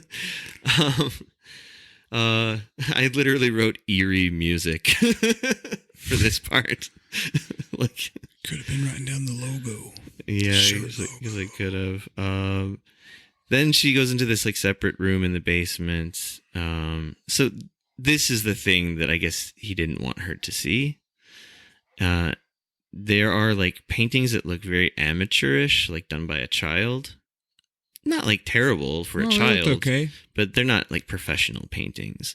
And she kind of like flips through some paintings, and you see the name Jake written in like a childhood, like I don't know, scrawl. But then on the wall above those paintings are posters for like a gallery, like a fancy New York gallery exhibition. And the paintings depicted on the poster are the same exact landscape paintings that Lucy showed the parents, like on her phone during the dinner scene. So that's weird. It is weird. What does that mean? I don't know. How does that? Oh man, this movie is so much more confusing when trying to talk about it. In any case, I did write down the name of the artist on the posters was Ralph Albert Blakelock. I don't know what significance that has, though. I didn't see that anywhere else or hear that anywhere else. That name. I'm not sure. Anyway, there's another thing in this movie we didn't address is that Lucy,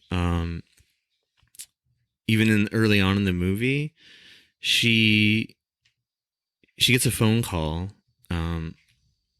from someone named Lucy. Like the moment we hear her referred to as Lucy, basically, like a second later, she gets a phone call and we get a quick look at the caller ID, whatever, and it says Lucy, and she doesn't answer it. And the boyfriend, Jake, is like, who is it? Why aren't you answering? Oh, it's nobody, just a friend. I don't know what that means either. Oh man, we're like, okay. So, and then she keeps getting calls, but from then other people. One time she gets a call from someone named Yvette. Is that how you would pronounce it? Yeah, I think so. And that's the name of the waitress in the weird movie, I believe. So I don't know how that connects to things really either. Basically, we don't know how real Lucy is in this movie at all. Wow, Blakelock was a really... Sorry, I decided to Google Blakelock. He was just a very depressed artist from the 1800s.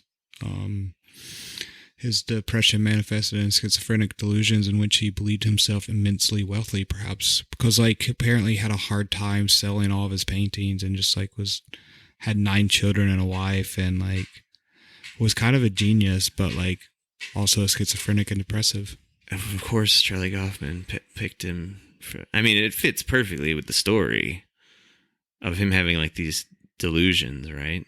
Yeah, and I guess after delusions of a better life. I guess Blakelock went into a psychiatric hospital, and after he was admitted, that's when his painting started to receive recognition. Isn't that always the way? Yeah. What's the famous? Oh, sorry, go on. He languished in his mental asylum, the Middletown State Homeopathic Hospital, and the staff were completely unaware of his fame as an artist, and they viewed his belief that his paintings were in major museums as one more sign of his illness, and his paintings were becoming more and more famous and going to museums and galleries. But he didn't know that. That was just his delusion. He didn't know that, but it was also true. Yeah, his delusion was true. That's fucked up. Which is kind of interesting in this movie because some of it does seem like delusion. So you're like, which of the girlfriends are true?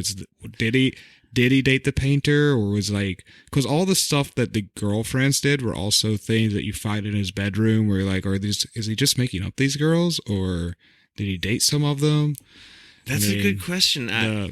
I immediately went to he's this lonely guy who never had any connection with anyone, but you could be right. This could be bits and pieces of reality. Yeah, because I felt like maybe he did date the girl that worked at the Wendy's knockoff that I don't remember the name of in the movie. Tulsey Town. Tulsey Town. The one with the burns. I thought that maybe that was one of the people that he actually, even though she's never specifically named as a character, but I felt like that maybe he actually had a relationship with her. I don't know why, just something in the tone of how they interacted and her being nice. But he doesn't interact. We should save that for that scene. No, it's okay. It's interesting, but I'm glad you looked up the artist. That's cool. That makes total sense. That he would choose that then. His paintings are beautiful. I did like those landscape paintings, but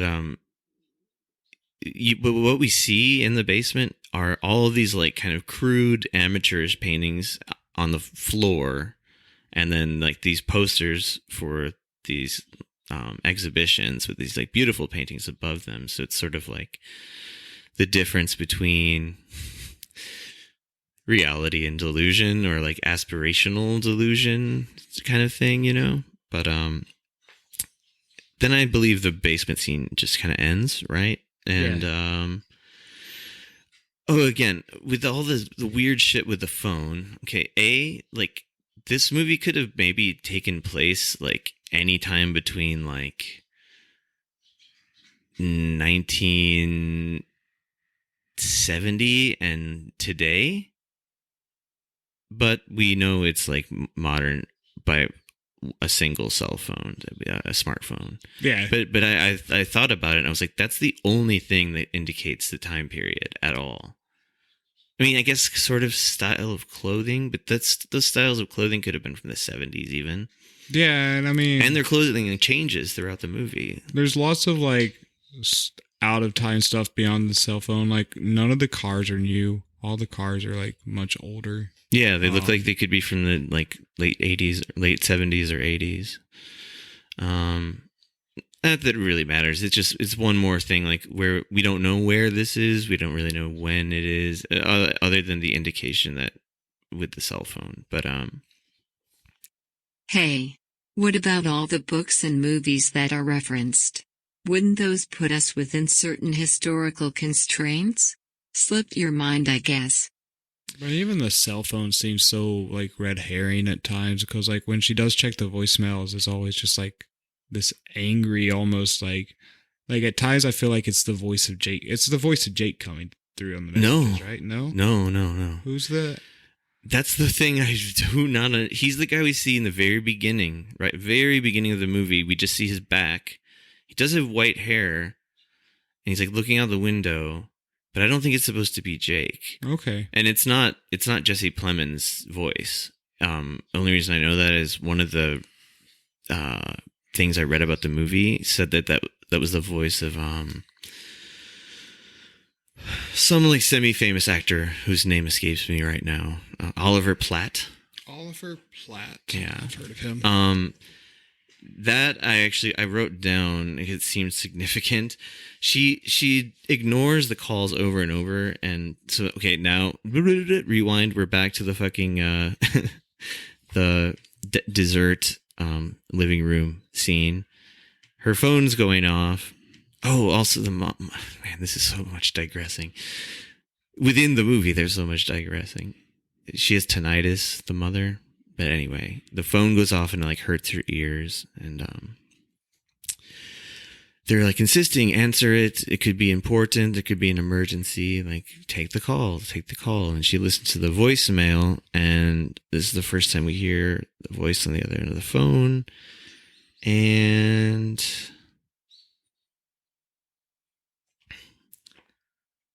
so Lucy finally listens to the voicemail, and it's the same guy from the beginning of the film, and he says exactly this.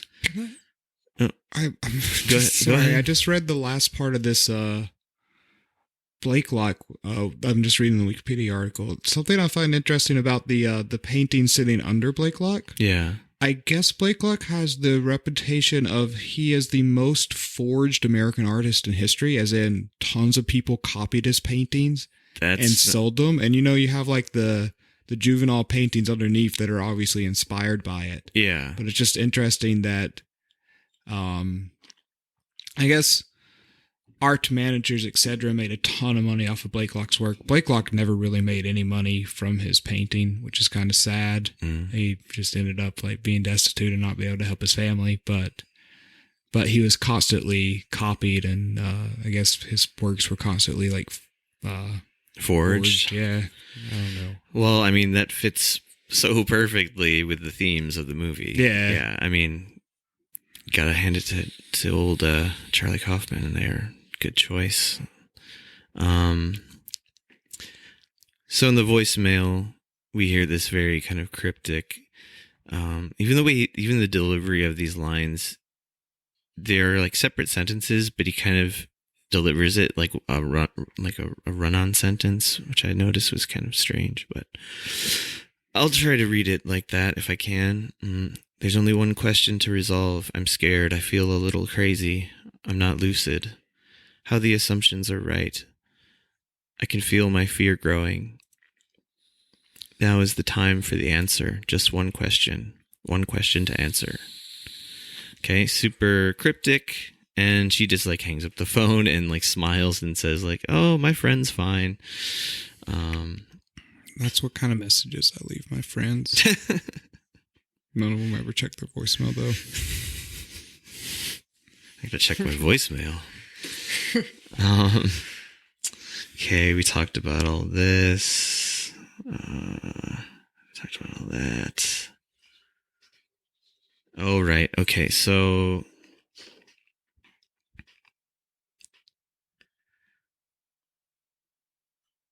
we're really jumping around. Whatever. There's okay. There's also a scene there's a scene right after the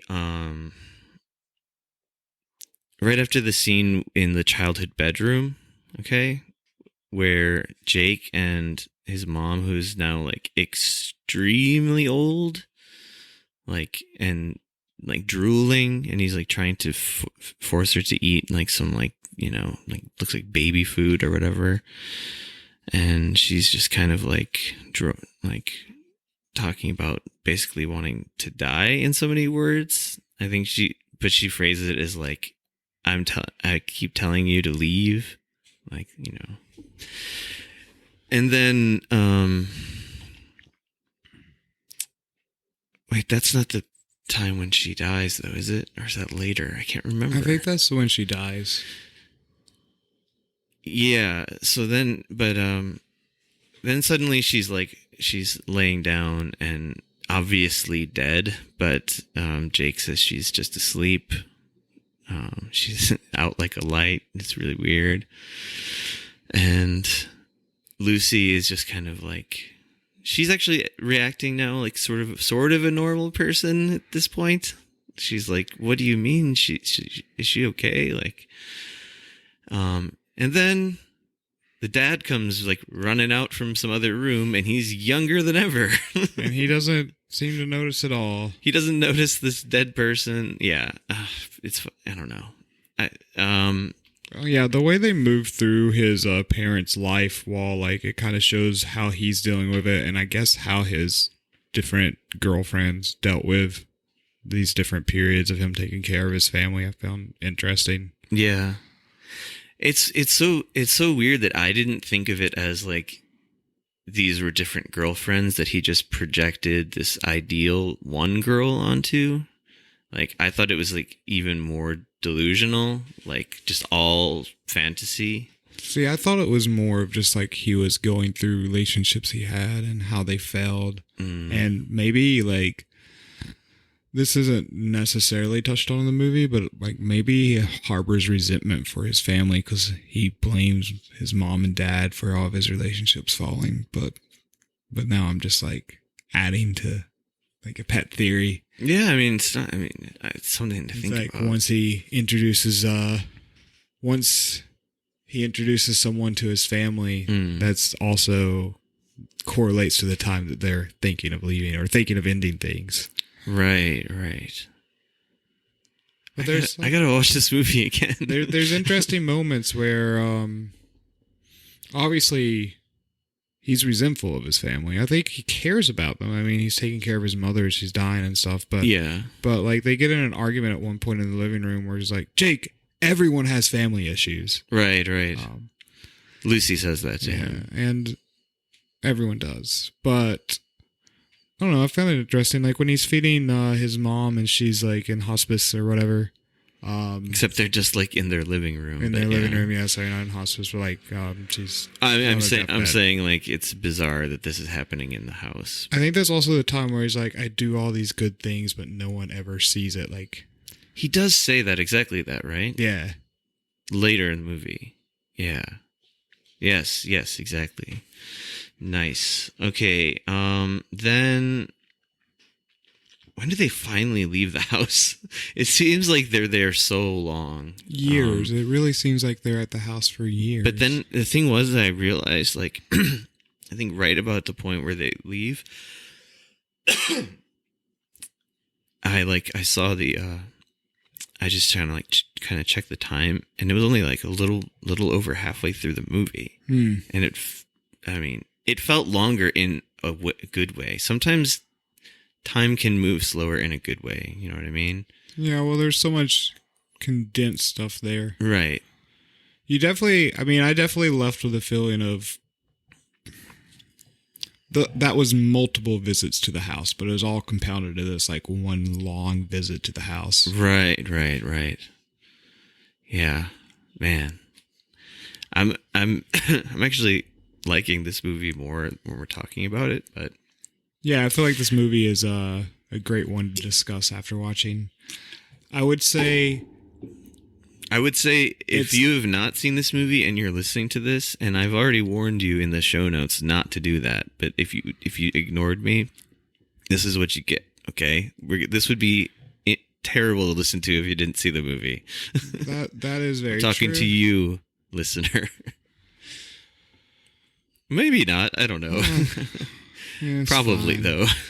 If you're in the camp that I'm in and don't care about movie spoilers, but I realize most people do.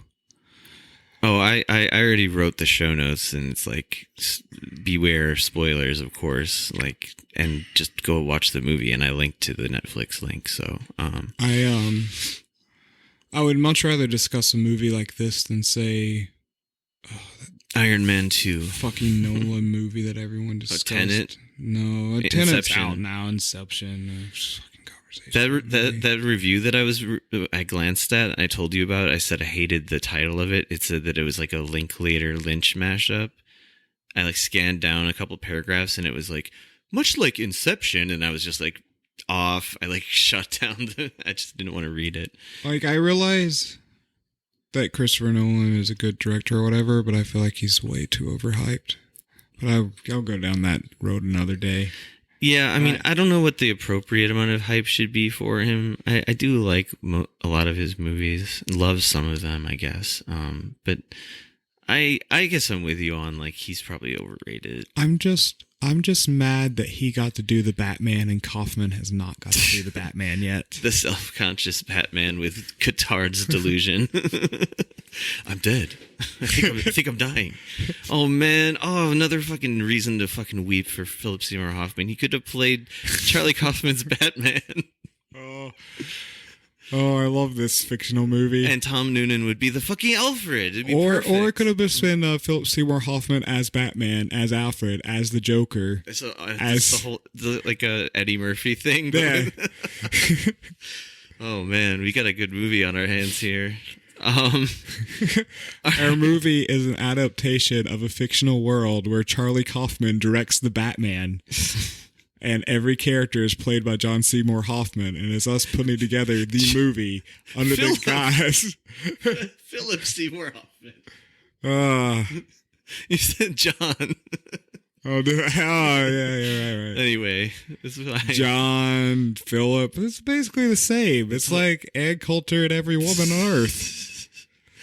Okay, let's jump back into this. My God. I did write a note here that just said, quick cut to snow pouring only on Jake's car. That I thought was... Oh, I noticed that. That was a really fucking cool shot, wasn't it? Yeah. What was that supposed to represent, though? Well, they actually did a couple overhead shots of the car.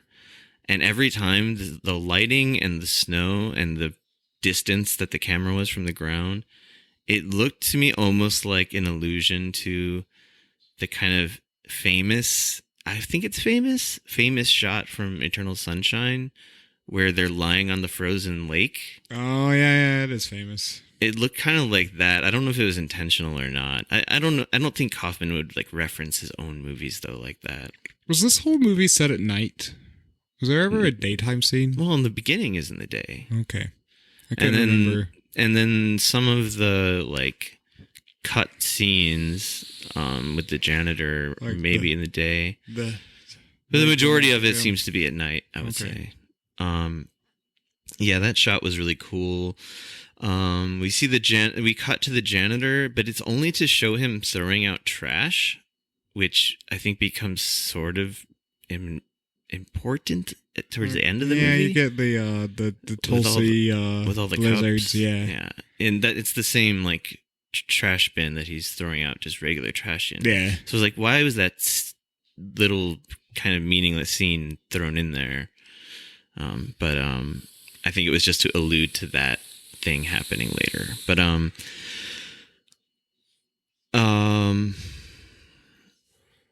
during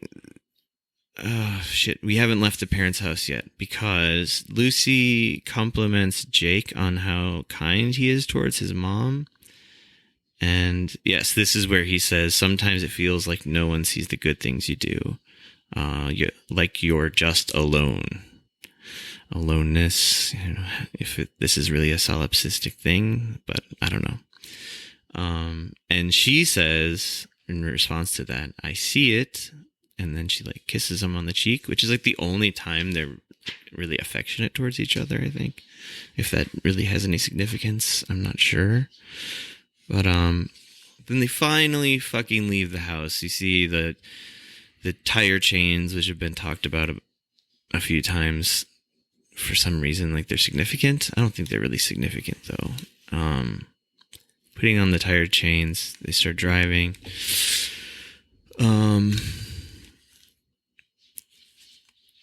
What are they talking about on that drive in the beginning of it? It's, I don't remember. Is this like the this same? is before they get to Tulsi Town. Maybe it's nothing too important because my notes just kind of cut to like, I say in my notes I wrote sudden shift to dessert talk because he's like suddenly like, I feel like something sweet, and like he's like I don't know, he's kind of like mocking himself, but then he starts singing like the Tulsi Town like song, which is really kind of eerie. Yeah, it is. I'm your favorite clown from Tulsi Town, where ice cream grows on trees.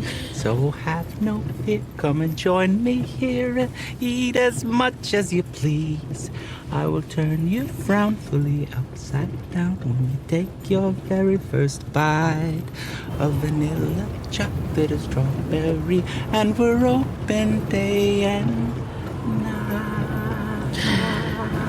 Something I never did. Yeah, there's this Tulsi Town, this I assume fictional, like kind of Dairy Queen type seeming place. What would you compare it to in the real world? Yeah, it's like a Dairy Queen. So, slash Wendy's. I think I'm assuming it's fictional. It seems fictional because the clown mascot for it seems too creepy to be real.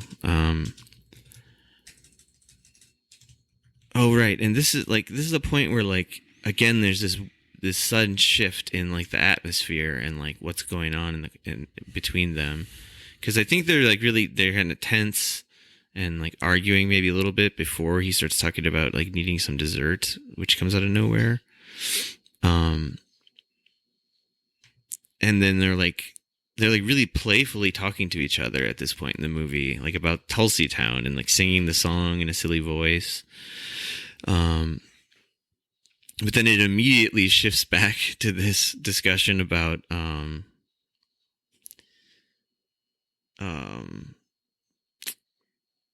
like this shift back to like sort of more serious, like psychological, like philosophical stuff about how, Lucy goes on this thing about how mothers were blamed for like all mental disorders since like the invention of like psychotherapy. And I thought that was kind of interesting. And this is when Jake talks about like how like feeling alienated and how he sees it like in the kids. He says, quote, "I see it in the kids I see at school every day," which again is like a clear sign that he is this janitor. Yeah, definitely.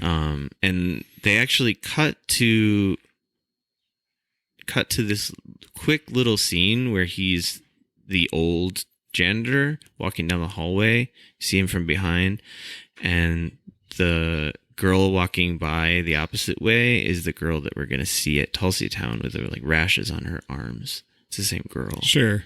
So it's like she's an alienated one, you know, it's heavily implied. Oh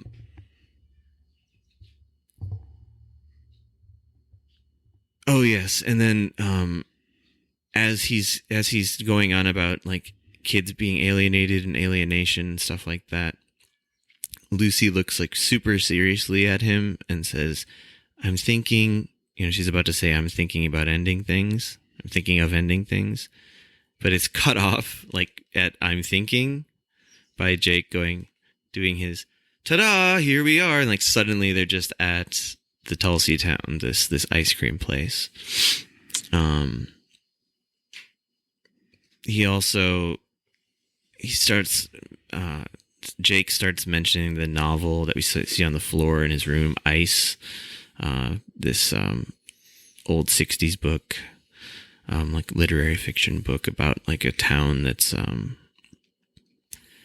I don't know how to describe it. I mean, it's just like decimated by like some strange like climate catastrophe involving ice. Maybe that's the town that the movie's set in with the blizzard. Could be. I mean, I think in the book it's in Europe or something, but I don't remember.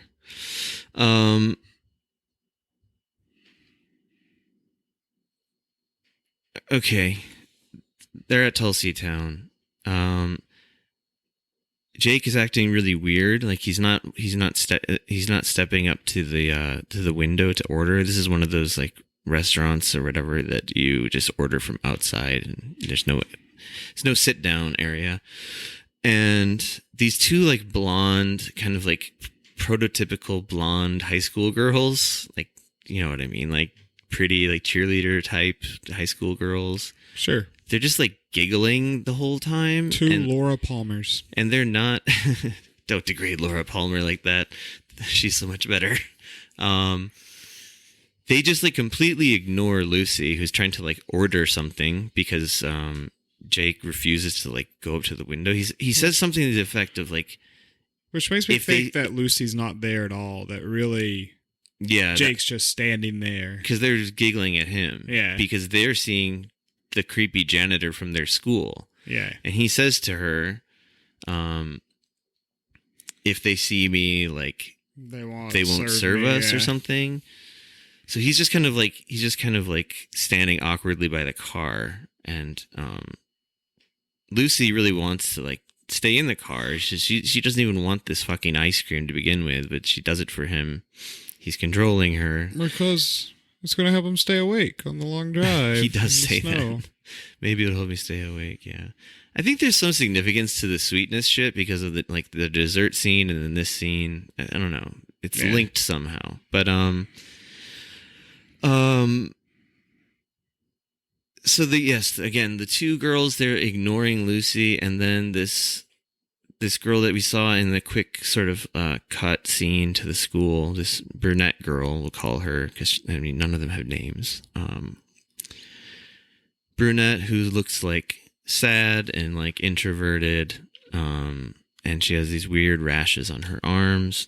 She's very nice to Lucy and starts making their like order. They order 2 burrs, as they're called. Burr. That's definitely it's like a Blizzard. It's almost a Dairy Queen thing, yeah. Dairy Queen. They even did the thing where they turn it upside down, which is Dairy Queen, because Dairy Queen. I forgot that was a thing. Like turn their Blizzards upside down to show that it's so cold that it's not going to fall out of the cup. Yeah, she did. Thick.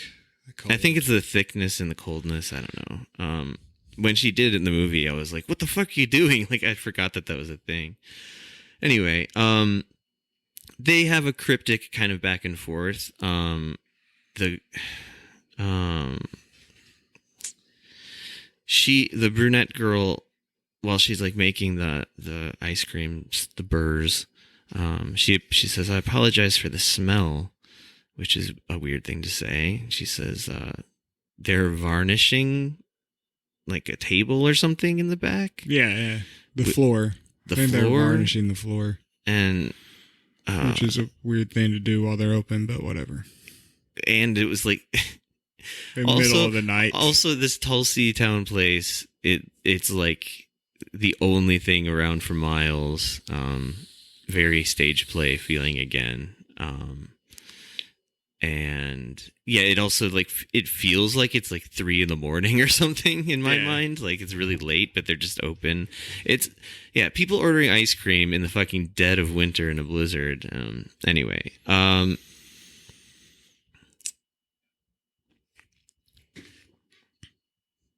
this Lucy says in her mind, she thinks that she's seen this girl before, and that seems significant, but I couldn't figure out why. She's like, I swear I know her face. I've seen There's this girl part of me before. that feels like the girl is Lucy. but I don't know. Like, weird. I don't, man. Um, this movie really turns things on their head. The girl also said this thing I thought was kind of just an interesting little slice of dialogue. She says, like, she says to Lucy that she's nice, she's kind, and she said not like those other girls, like the blonde girls. She said, "You're not like them. They are vapid, mean, pretty." It's like kind of a backhanded compliment. Yeah. And then so Lucy's like, "Oh, well, thanks." But then she says, and I think I wrote exactly what she said.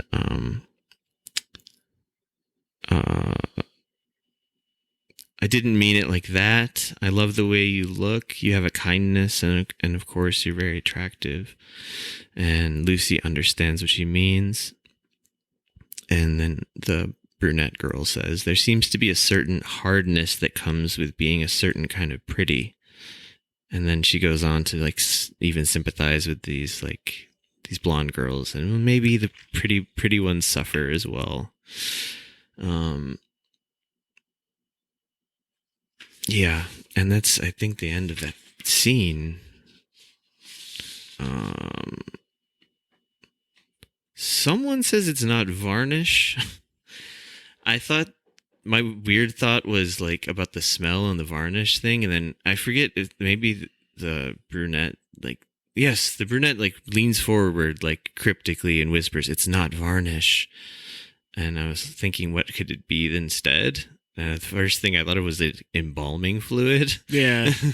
Oh. But I don't know. But she says it so like pointedly, like it's got to have some meaning within the script. And then the brunette begs Lucy not to leave. She says, "You don't have to go." Lucy says, "Go where?" She says, "Forward in time. You can stay here. I'm very scared. I'm very scared for you." Very strange. Then they're back in the car, driving again. Do you remember what happens at this point? This is when Are we getting too microscopic on this, man? Am I getting too microscopic on this? I don't know. I don't know. We'll find out. First time we've done a good movie review. Yeah.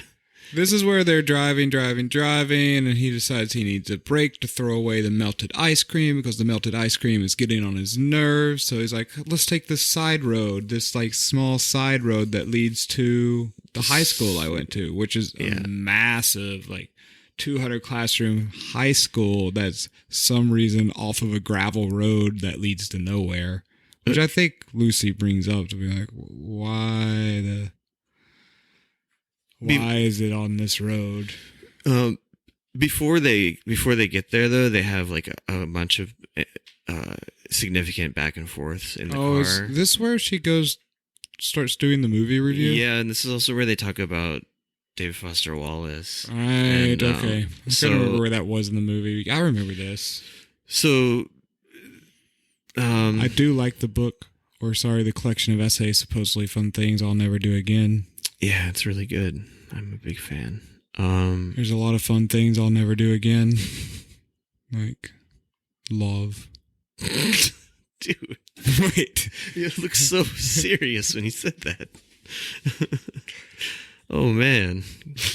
We need to make the video podcast. No, we don't. There was one little... Okay, this little... moment just reminded me of what I think is kind of a funny story. It's really fast. I think they're talking about how many girls were working at the Tulsi town, and like Jake says there were several there. Yeah. And I think this is all to imply that the brunette was not that real. Yeah, sure. Or no, Lucy says there were several girls there, and it doesn't matter who says it. And one of them says there were 3. Yeah, he says, "Oh yes." So she says several. There were 3, and then Jake fires back.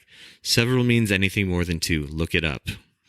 This reminded me of just this dumb thing when I was in like maybe 7th or 8th grade that just became like a sort of like inside joke with friends. And inside jokes are always good for podcasts. But there was this girl that like everyone had a crush on because she was just really pretty. And my friend was like got to work with her on some like assignment in some class, and he was just recounting this to me. He's like, I worked with Rachel today. I'll say her name, whatever. This was a million years ago. He's like, man, she's so hot, but my God, I think she's like, she's kind of dumb because I used the word several and she tried to correct me and said, excuse me, several means 7, duh. It can mean 7. But she meant specifically and only 7. Because there was like 4 things, and my friend was like, yeah, there's several of those or whatever. Like a few means 4. But the funnier part is not just like this is kind of a ditzy person who said something really dumb, but that my friend like couldn't bring himself to like correct her because she was like pretty and he liked her. Yeah. Or whatever. I don't know. It just immediately reminded me of that.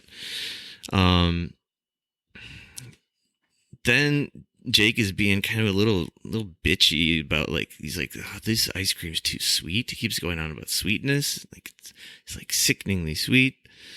I don't know what that's supposed to mean, if anything. But it means his life was too sweet. The way I started thinking about it was like, the second time I watched the movie was this was all a ruse to go to the school. Because he's saying, he keeps mentioning like these cups of this ice cream. It's like, oh, they're gonna like get the car all sticky, or it's too sweet. I can't even. So he's saying like, I don't want to eat this. Therefore not, but now I have to throw it away, which is the whole excuse to go to the school. And anyway, Jake also says in a very like serious voice, looks like you're done with it. And like, it seems like he's talking about their relationship. She's like, what? And then, it's just, talking about the ice cream. I'm thinking of ending things. Yeah. We're getting there. No, I meant Not when he says that it looks like you're done with it. She doesn't have the refrain then. Maybe she's not thinking of ending things then. It doesn't matter. I don't know. With this. Actually, this is where he starts singing the creepy Tulsi Town song, as he's also like, he's just really forcefully kind of demanding that they go to the high school, and she doesn't want to go. Like, she doesn't want to like take this side quest. Like, she just wants to go home. And she shouldn't let him control her. And then I forget why they even bring up the TV essay that David Foster Wallace did. It was about pretty people being better than non-pretty people, something like that. I thought the more interesting thing about that was just that he talks about how Wallace's suicide is like the defining thing about him now, and how much that fucking sucks, and that it sucks when that happens to people. Like Kurt Cobain? Sure. Or even just non-famous people. It's like, that's true. You commit suicide, like that's going to be almost kind of the first thing people think of when they think of you. But yeah. Then he says something really overdramatic, like, we don't know how to be human anymore. Like, they're just kind of going back and forth. They talk about how, like, entertainment just, like, latches onto our brains like a virus, and how it's kind of horrible, things like that. Then suddenly he refers to Lucy as Ames. As in, like, short for Amy. No idea why. She notices, right? Like she's put off. Like, Yeah, I think just in her mind, you hear her go, Ames, like Amy? Who's Amy? But she doesn't really confront him about it. And this is where Jake has he's continuing to like go on this kind of rant about like how he spent like so much time in the high school, which like when you think about what's going on in the movie, he's like referring to being the janitor at his old high school, not just like how it felt like forever to be a student there.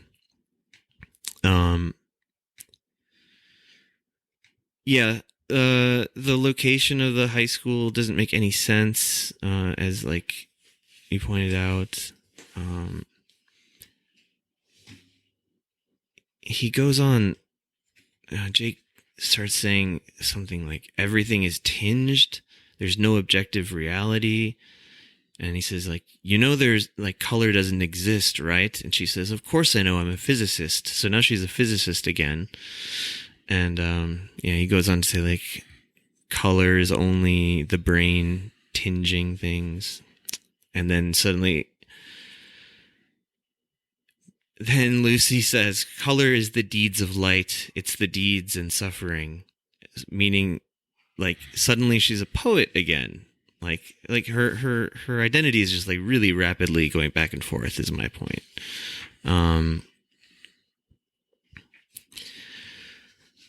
They get to the high school and they park there, and it becomes like revealed that like it seems like Jake is just trying to like have sex. Yeah. Like he just wants to have sex. Just wants to make out of the car. Yeah. And they have this weird conversation about the song Baby It's Cold Outside. Because he says that to her to like try to like be like funny and cute, and she's like, "Did you just quote a rape song to me?" And they like go on about how "Baby It's Cold Outside" is actually a rape song, and I think they do eventually like they kiss for like a second. They do, and then then the weird shit. The janitor is watching them, like spying on them, like a pervert. Yeah. It's fucked up. It's weird. And maybe he's just looking at memories. But Jake, in whatever reality they're in, he's outraged. That's why he leaves the car. Yeah. He's like, I'm gonna go like find this fucker. Like, cause he like saw somebody looking at them for a second.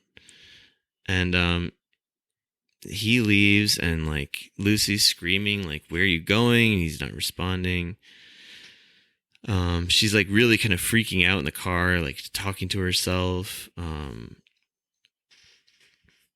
Then she gets out of the car for a second, and the door shuts, and she's completely locked out of the car, which forces her to go into the high school. Then there's a very weird shot of this dumpster completely full of empty Tulsi Town cups. Like, just filled to the brim with just those, which to me implied that, like, there have been many Jakes either, or that Jake has done this many times with many different girls. Yeah, sure. Or I don't know. It implied something about, like, again, like, time not following any real linear, like, sense. And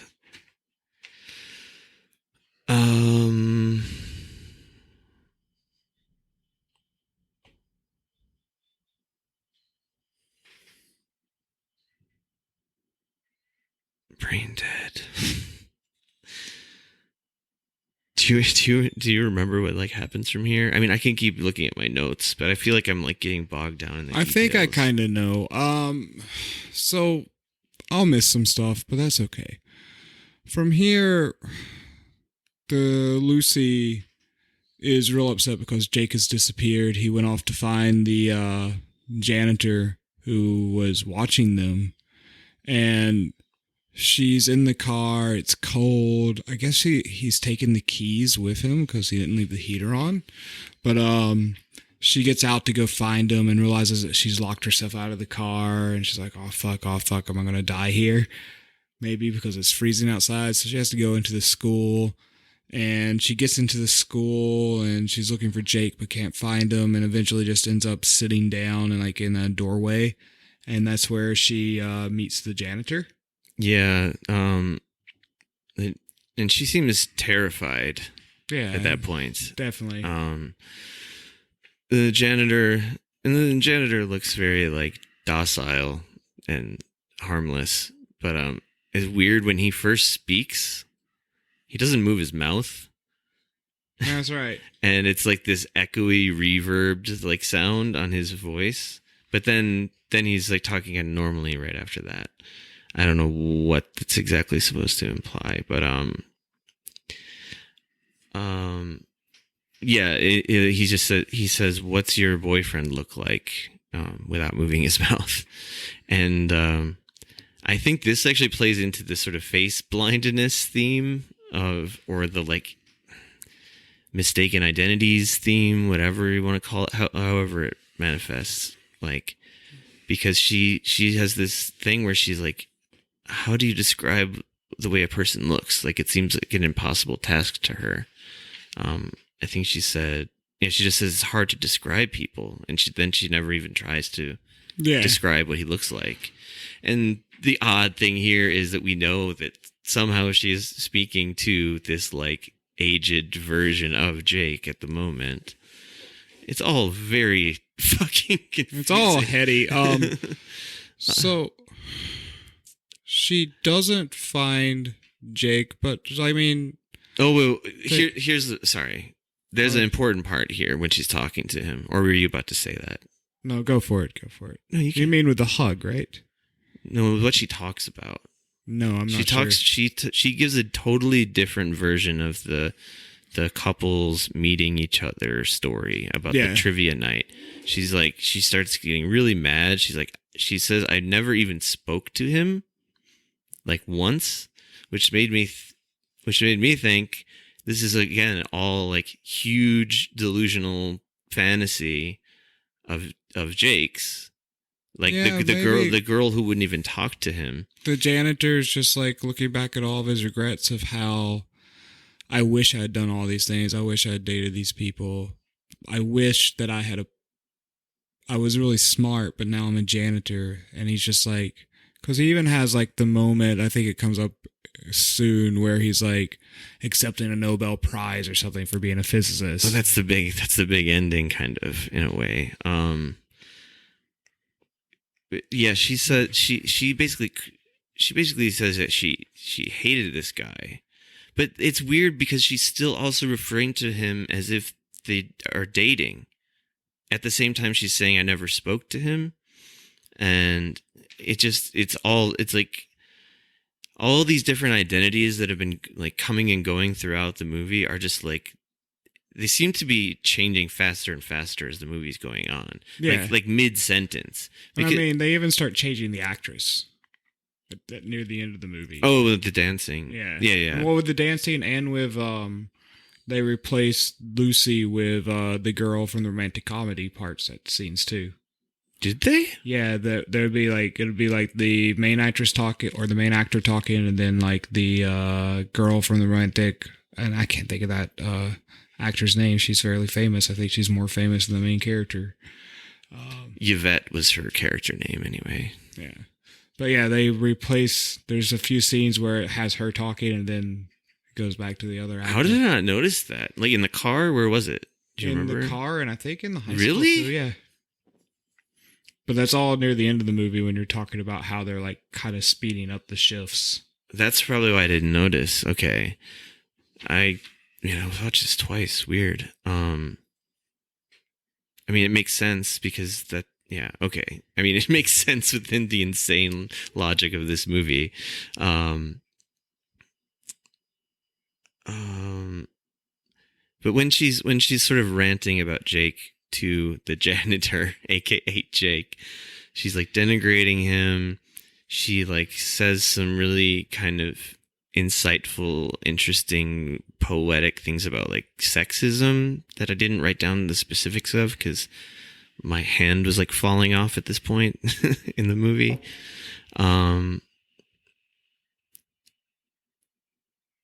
For some reason, I wrote Schrodinger's boyfriend, weird, underlined. I don't know what that means. Oh, because he's like here and not here.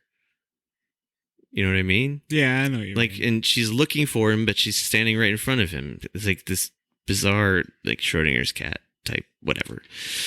And that would also tie into like the physics thing, quantum physics.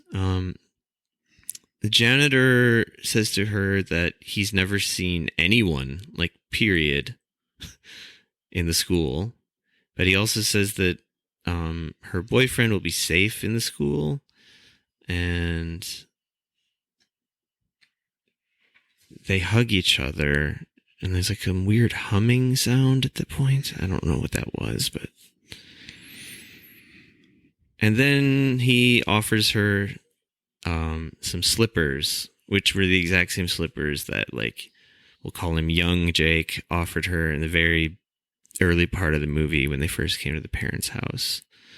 And she reacts the same way and, like, says she doesn't need them. And when they part ways, they're like... way more emotional than two strangers would be if they had just met each other, you know? So obviously there's something going on with this janitor and so on.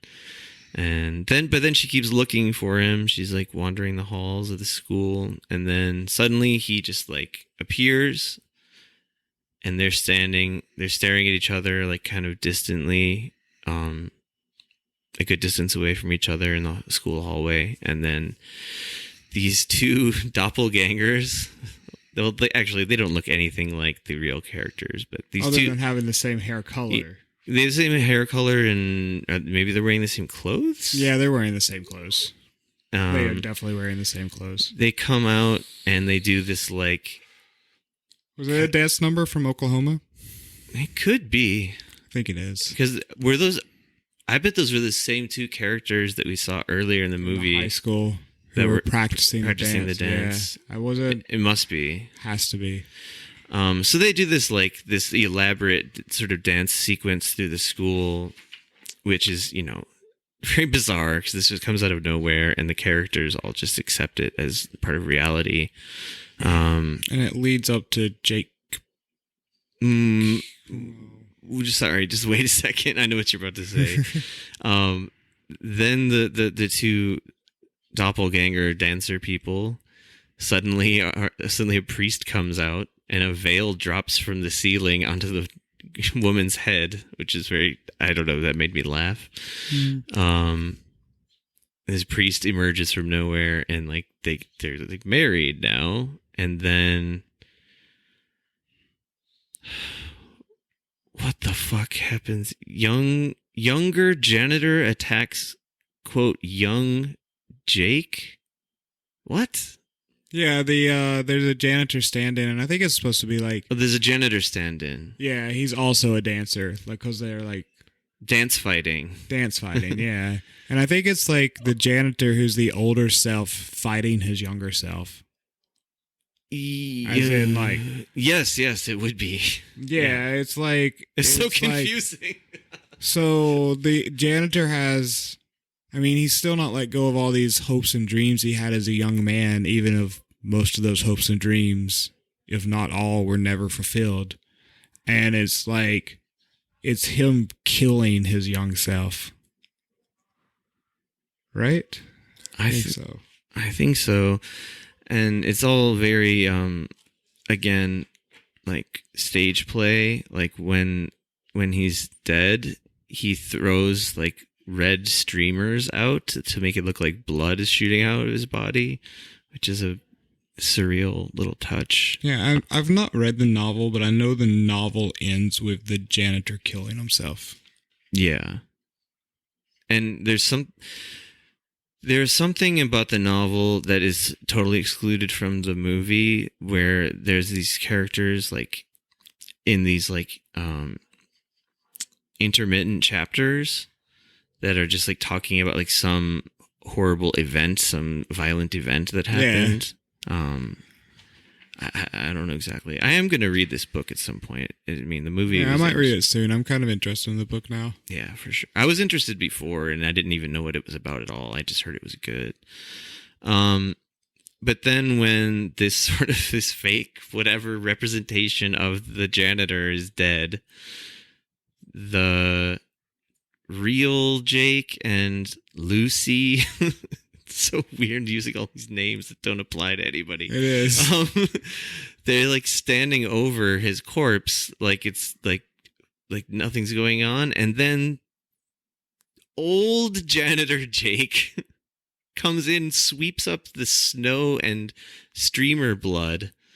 Because also it's just like inexplicably snowing inside the high school gymnasium where they were fighting. And then it just cuts really abruptly to the janitor like leaving work, like kind of tidying up and like getting ready to go home. We didn't even talk about the disturbing scene of the janitor being naked chasing the pig. That's the next scene. Oh, is that the next scene? Why don't you go take it? Do you remember? I remember he goes from the... Yeah, he went back to his truck, right? And when he gets into his truck, he starts taking off all of his clothes. Not quite that order. Why is he taking his clothes? He starts basically... First, he starts like moaning really weirdly and kind of shaking. Like he's having like, I don't know, a panic attack. Like he's being eaten from the inside by maggots, maybe. I don't know. But then he's like, the view out of the windshield of his truck becomes this like hallucinatory like cartoon scape of like the Tulsi Town clown like talking to him. Maybe I forget exactly what is said, but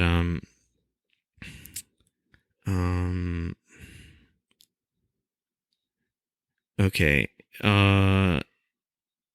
He does. Okay. Oh my God. Sorry. I'm just going to read what I wrote down for this part. Okay. Sits in his car, hallucinates cartoon shit, removes clothes, is kind of moaning, groaning, half asleep, visions of Ma and Pa arguing, mumbles, panics, removes clothing. Why did I write removes clothing twice? And his watch. Continues to gasp and panic, then has the Tulsi Town hallucination, sees this talking pig who says again, "Come, join me." Early in the film, we see this same cartoon pig on a billboard that speaks to Lucy. Don't know what the fucking point of the pigs I think it's just like they found the pig that had been eaten from the inside by maggots. Like the pig is the harbinger of death. Harbinger. Fucking words. They argued about that on our friend's podcast.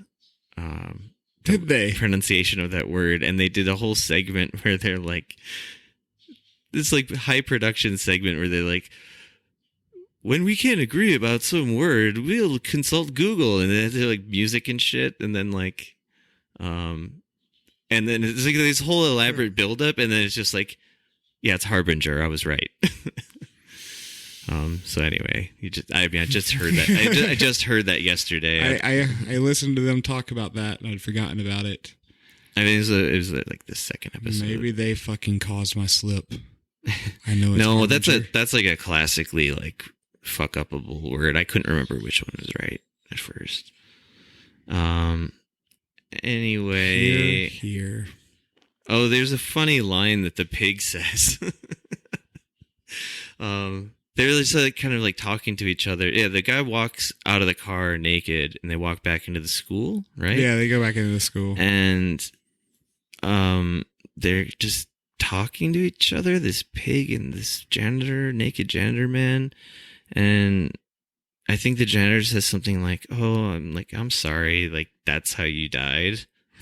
And the pig says, somebody has to be a pig infected with maggots. And then There's this other theme running through the movie about how like everything is the same, basically. Yeah. And like I have this quote here. I don't remember when it was said or who said it, but it was like everything is the same if you look close enough. Oh, I think the pig says that.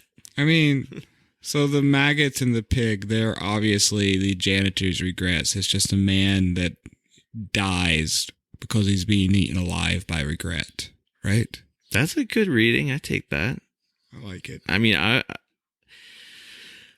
a lot of this stuff is still totally vague in my mind, and I totally am fine with that though too. I love not knowing what shit means sometimes. I think a lot of it's just like, I mean, I'm Thinking of Ending Things is just about an old man's like deathbed regrets, final moments of regret, like what leads up to him being like, I guess suicide. The suicide's not super explicit in the movie, but yeah, they don't actually show the man like killing himself. Yeah. Really, all they really show is him like killing his younger self in the dance scene. But, yeah, which is completely surreal and fantastical. Yeah, exactly.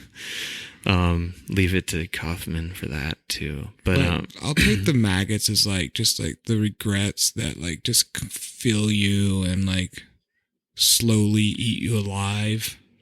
Yeah, Jesus, that's grim, but it's why then it makes that scene when he's explaining that in the barn like so much more. They're fine. They're frozen. Yeah, they're fine. They're already dead. I think he says they're fine. They're already dead. Yeah, that is what he says. There's like one last bizarro. It's not a scene. It's a sequence where they're in the high school in the high school like theater area. Theater, it's what it's called, a theater, and yeah, the Jesse Plemons, the young version of Jake, is accepting a Nobel Prize. I don't think they even say for physics. No, they don't. He's just accepting a prize. I don't even know if it's a Nobel Prize. It is specifically a Nobel Prize. Okay. I noticed that. But he doesn't really, they don't really even say what it was for. But he gives a speech. He gives a really weird speech. That I didn't really write down, but he talks about like how important all the people in his life were to him. Like it's actually almost kind of like sounds like a canned speech almost in a way, but then they cut to those people in the audience. So there's like then there's this old version of Lucy. There's, I think, the old version of the parents. There's an old version of the brunette from the Tulsi Town, right? Is there? I think so. I think there's probably like everybody in that crowd. I didn't look really closely, but probably the people from the fake movie are probably there, I'm guessing. But and then and the stage is not like set up for like I mean, okay, you wouldn't be accepting it. It almost looked like a high school stage. No, it is. Okay. They're in the high school still. That's why it looked like a high school stage. It's the same high school. But there's like a set. No, they wheel out this like set that has like it's like a childhood bedroom set, right? Yeah. And he sings this song that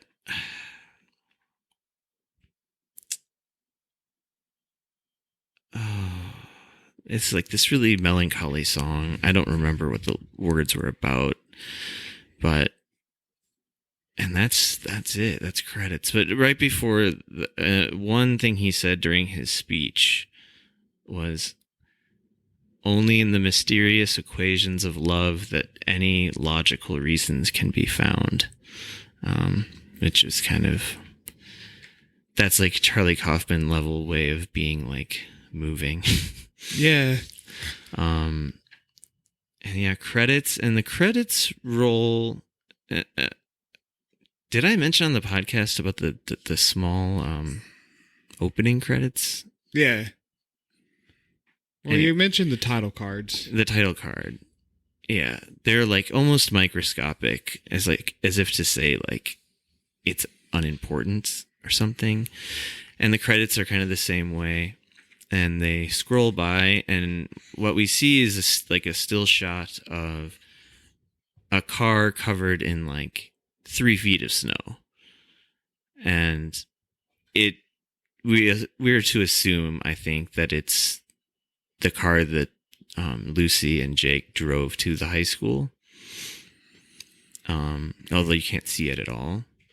And I sat through the whole credits. There were the sounds in the credits, right? And then suddenly towards the end of the credits, you hear these like faint, I don't know, sounds of like a human being in the car still, is what I thought it was supposed to be. Oh, maybe. That's what I thought it was supposed to be. Yeah, I think you're right. I don't know. But I also don't even know what that means. I still have questions about the movie. Like, was the janitor killing his girlfriend? So sometimes I was like... I was thinking about that too, because the whole thing about like taking them to Tulsi Town and like... Yeah. And not showing his face, so like maybe... Because I think that will be cleared up by the book, maybe. Probably. I think maybe there were like murders going on in the book, and that they're just like really vaguely alluded to here. Maybe. But it felt like a sort of like serial killer sort of scene when he was like insisting to go to the high school. But then what happens in the movies, he just abandons her. So, maybe that's how he killed his victims. He just abandons them. Oh shit, you could be right. Damn. That'd be a really dumb way to be a serial killer. You'd get caught right away. You'd think so. I mean, unless I guess you had like a stolen car or something. If I've learned anything as an American, the police are useless. I think even the cops could crack that case. TV police, however, not so useless. Yeah, man. Vincent D'Onofrio, Law and Order, callback. That was the movie. We've talked about it longer than the movie. I believe so. The movie was 2 hours and 20 minutes. I think we've talked at least about that amount of time. Something along those lines. So would you recommend the movie? Yes, very much so. I would recommend every Charlie Kaufman movie. Don't forget Human Nature, the overlooked gem. And if you hate it, fuck off. I would also recommend the movie. I think it gives you a lot to think about, a lot to chew on, so to speak. Yeah. Probably going to go and read the book sometime next month or two. If I ever start reading again, you know, ever since they released that virus into the world called the internet.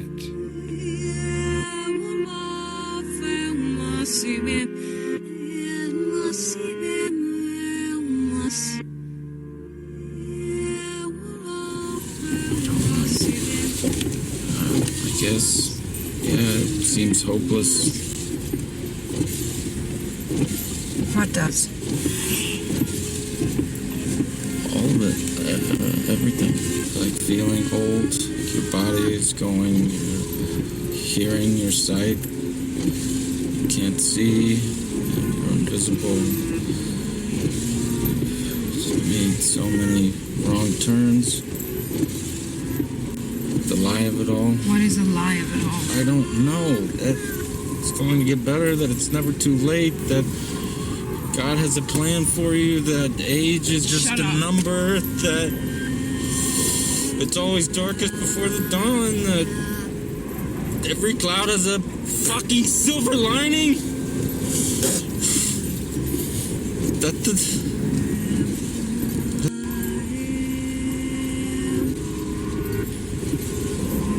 God never gives us more than we can bear. God's a good egg that way. Hey, do you want something sweet? What do you mean? Dessert? Didn't we have dessert at your mom's?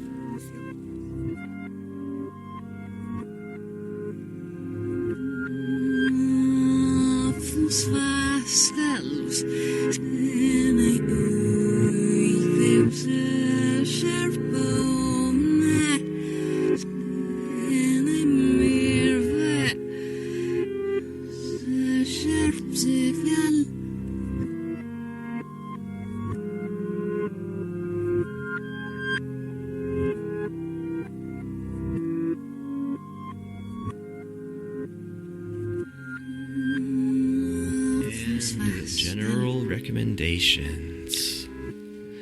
So, my first recommendation will be a certain website that I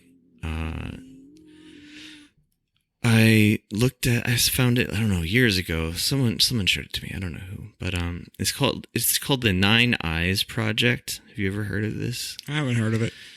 So, you know how Google has been like trying to map every square inch of the world with their special cameras, you know, for like Street View and stuff? I do. Well, it's like the camera they use. I don't know if you've ever seen it. I never had till I saw this project. Was it's just like a sphere with 9 cameras all over them, and that's why it's called the 9 Eyes Project. Basically, this artist, he goes through like all of like Google Maps stuff and finds like weird little moments of life. I've maybe seen like not the website, but I think I've seen images like from it. Images from it posted to Tumblr and other places. You probably have seen them there, yeah. They're really fascinating. It's really interesting stuff to me.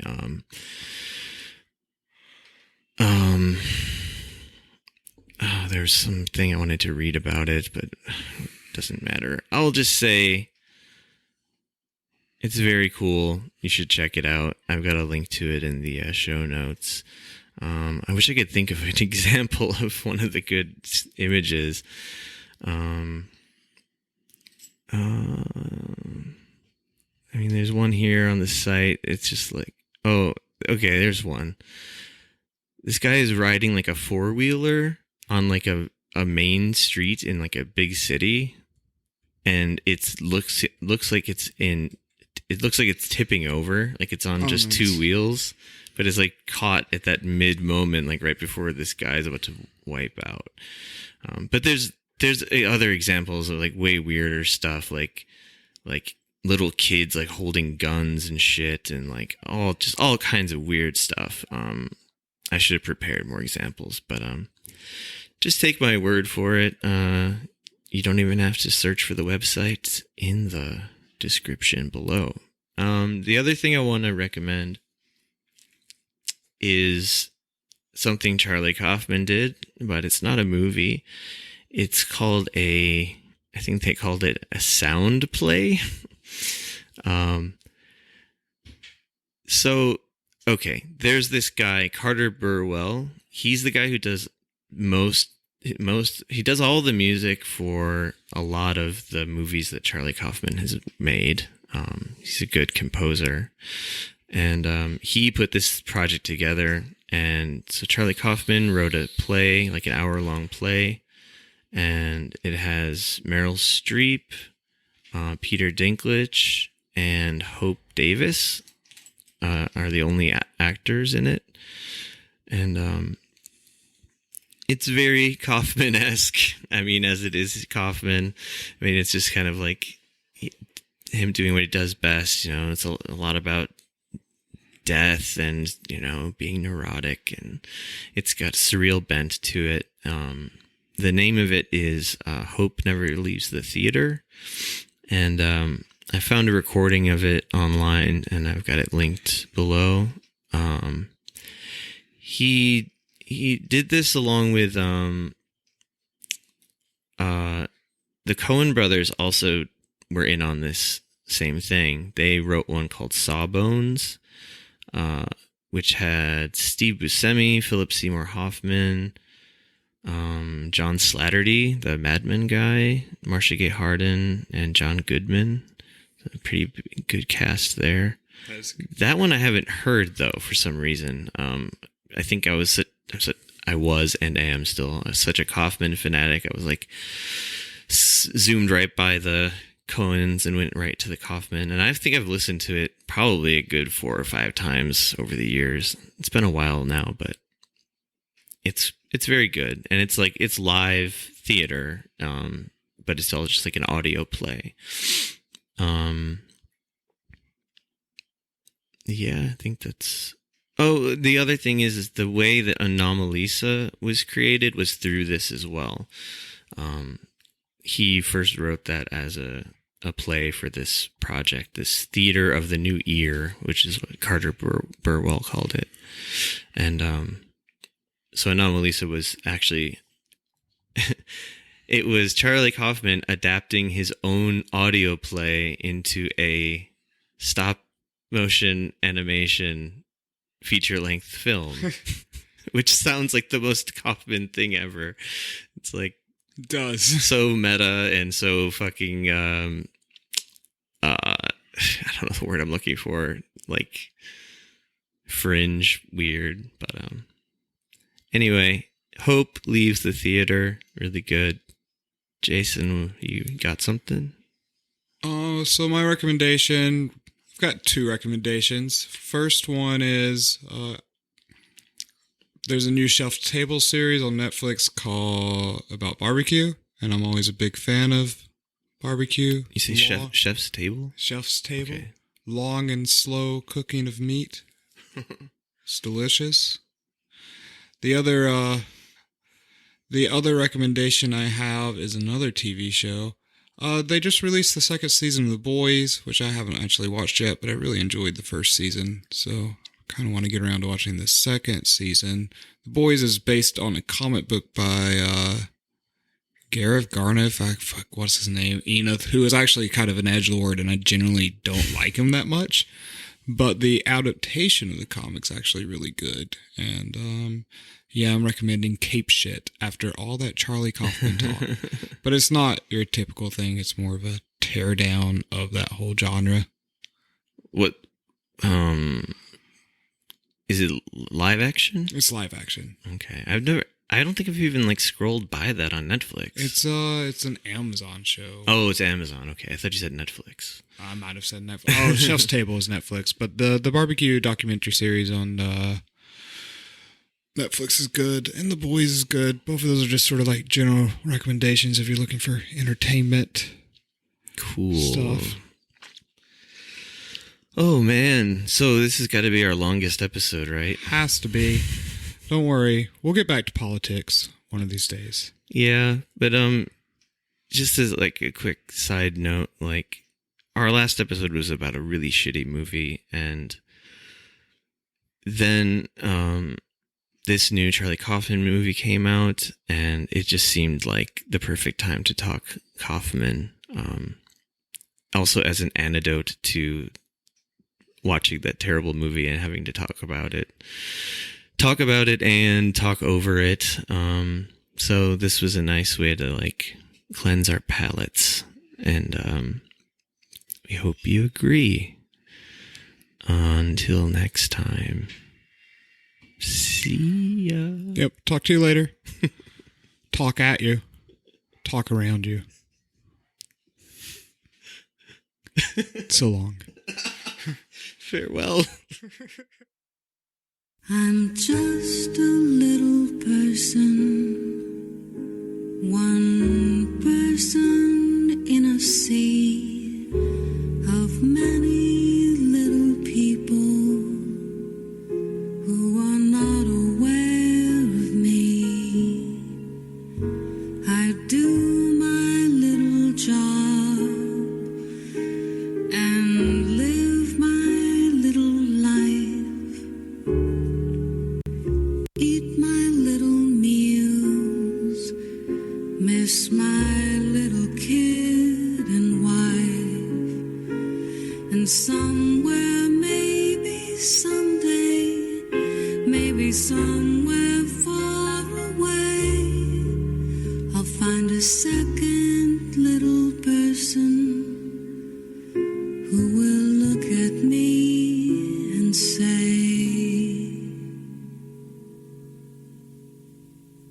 I know you, you're the one I've waited for.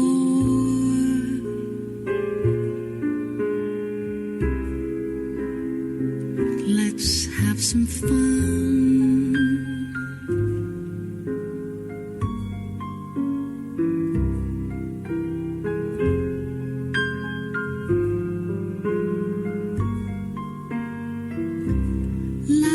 is precious. Every minute and more precious with you in it.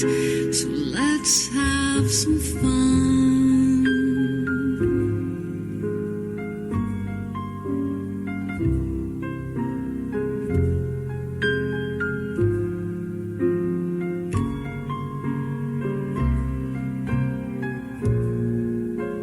We'll take a road trip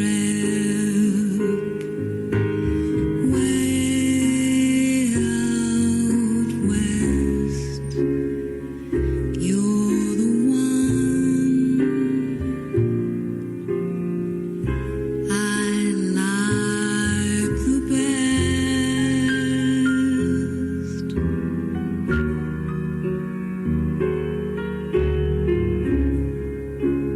I'm glad I found you. Like hanging round you. You're the one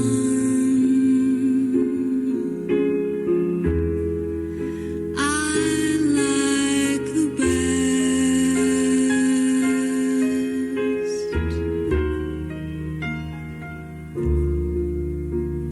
Somewhere, maybe someday, maybe somewhere far away. Somewhere, maybe someday, maybe somewhere far away. Somewhere, maybe someday, maybe somewhere far away. I'll meet a second little person and we'll go out and play. What is this? Oh, okay.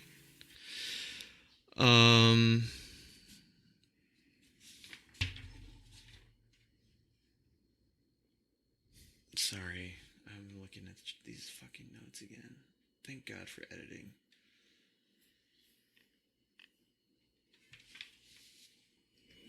Is this right? That's when they leave the house, right? Yeah, I think so. Okay.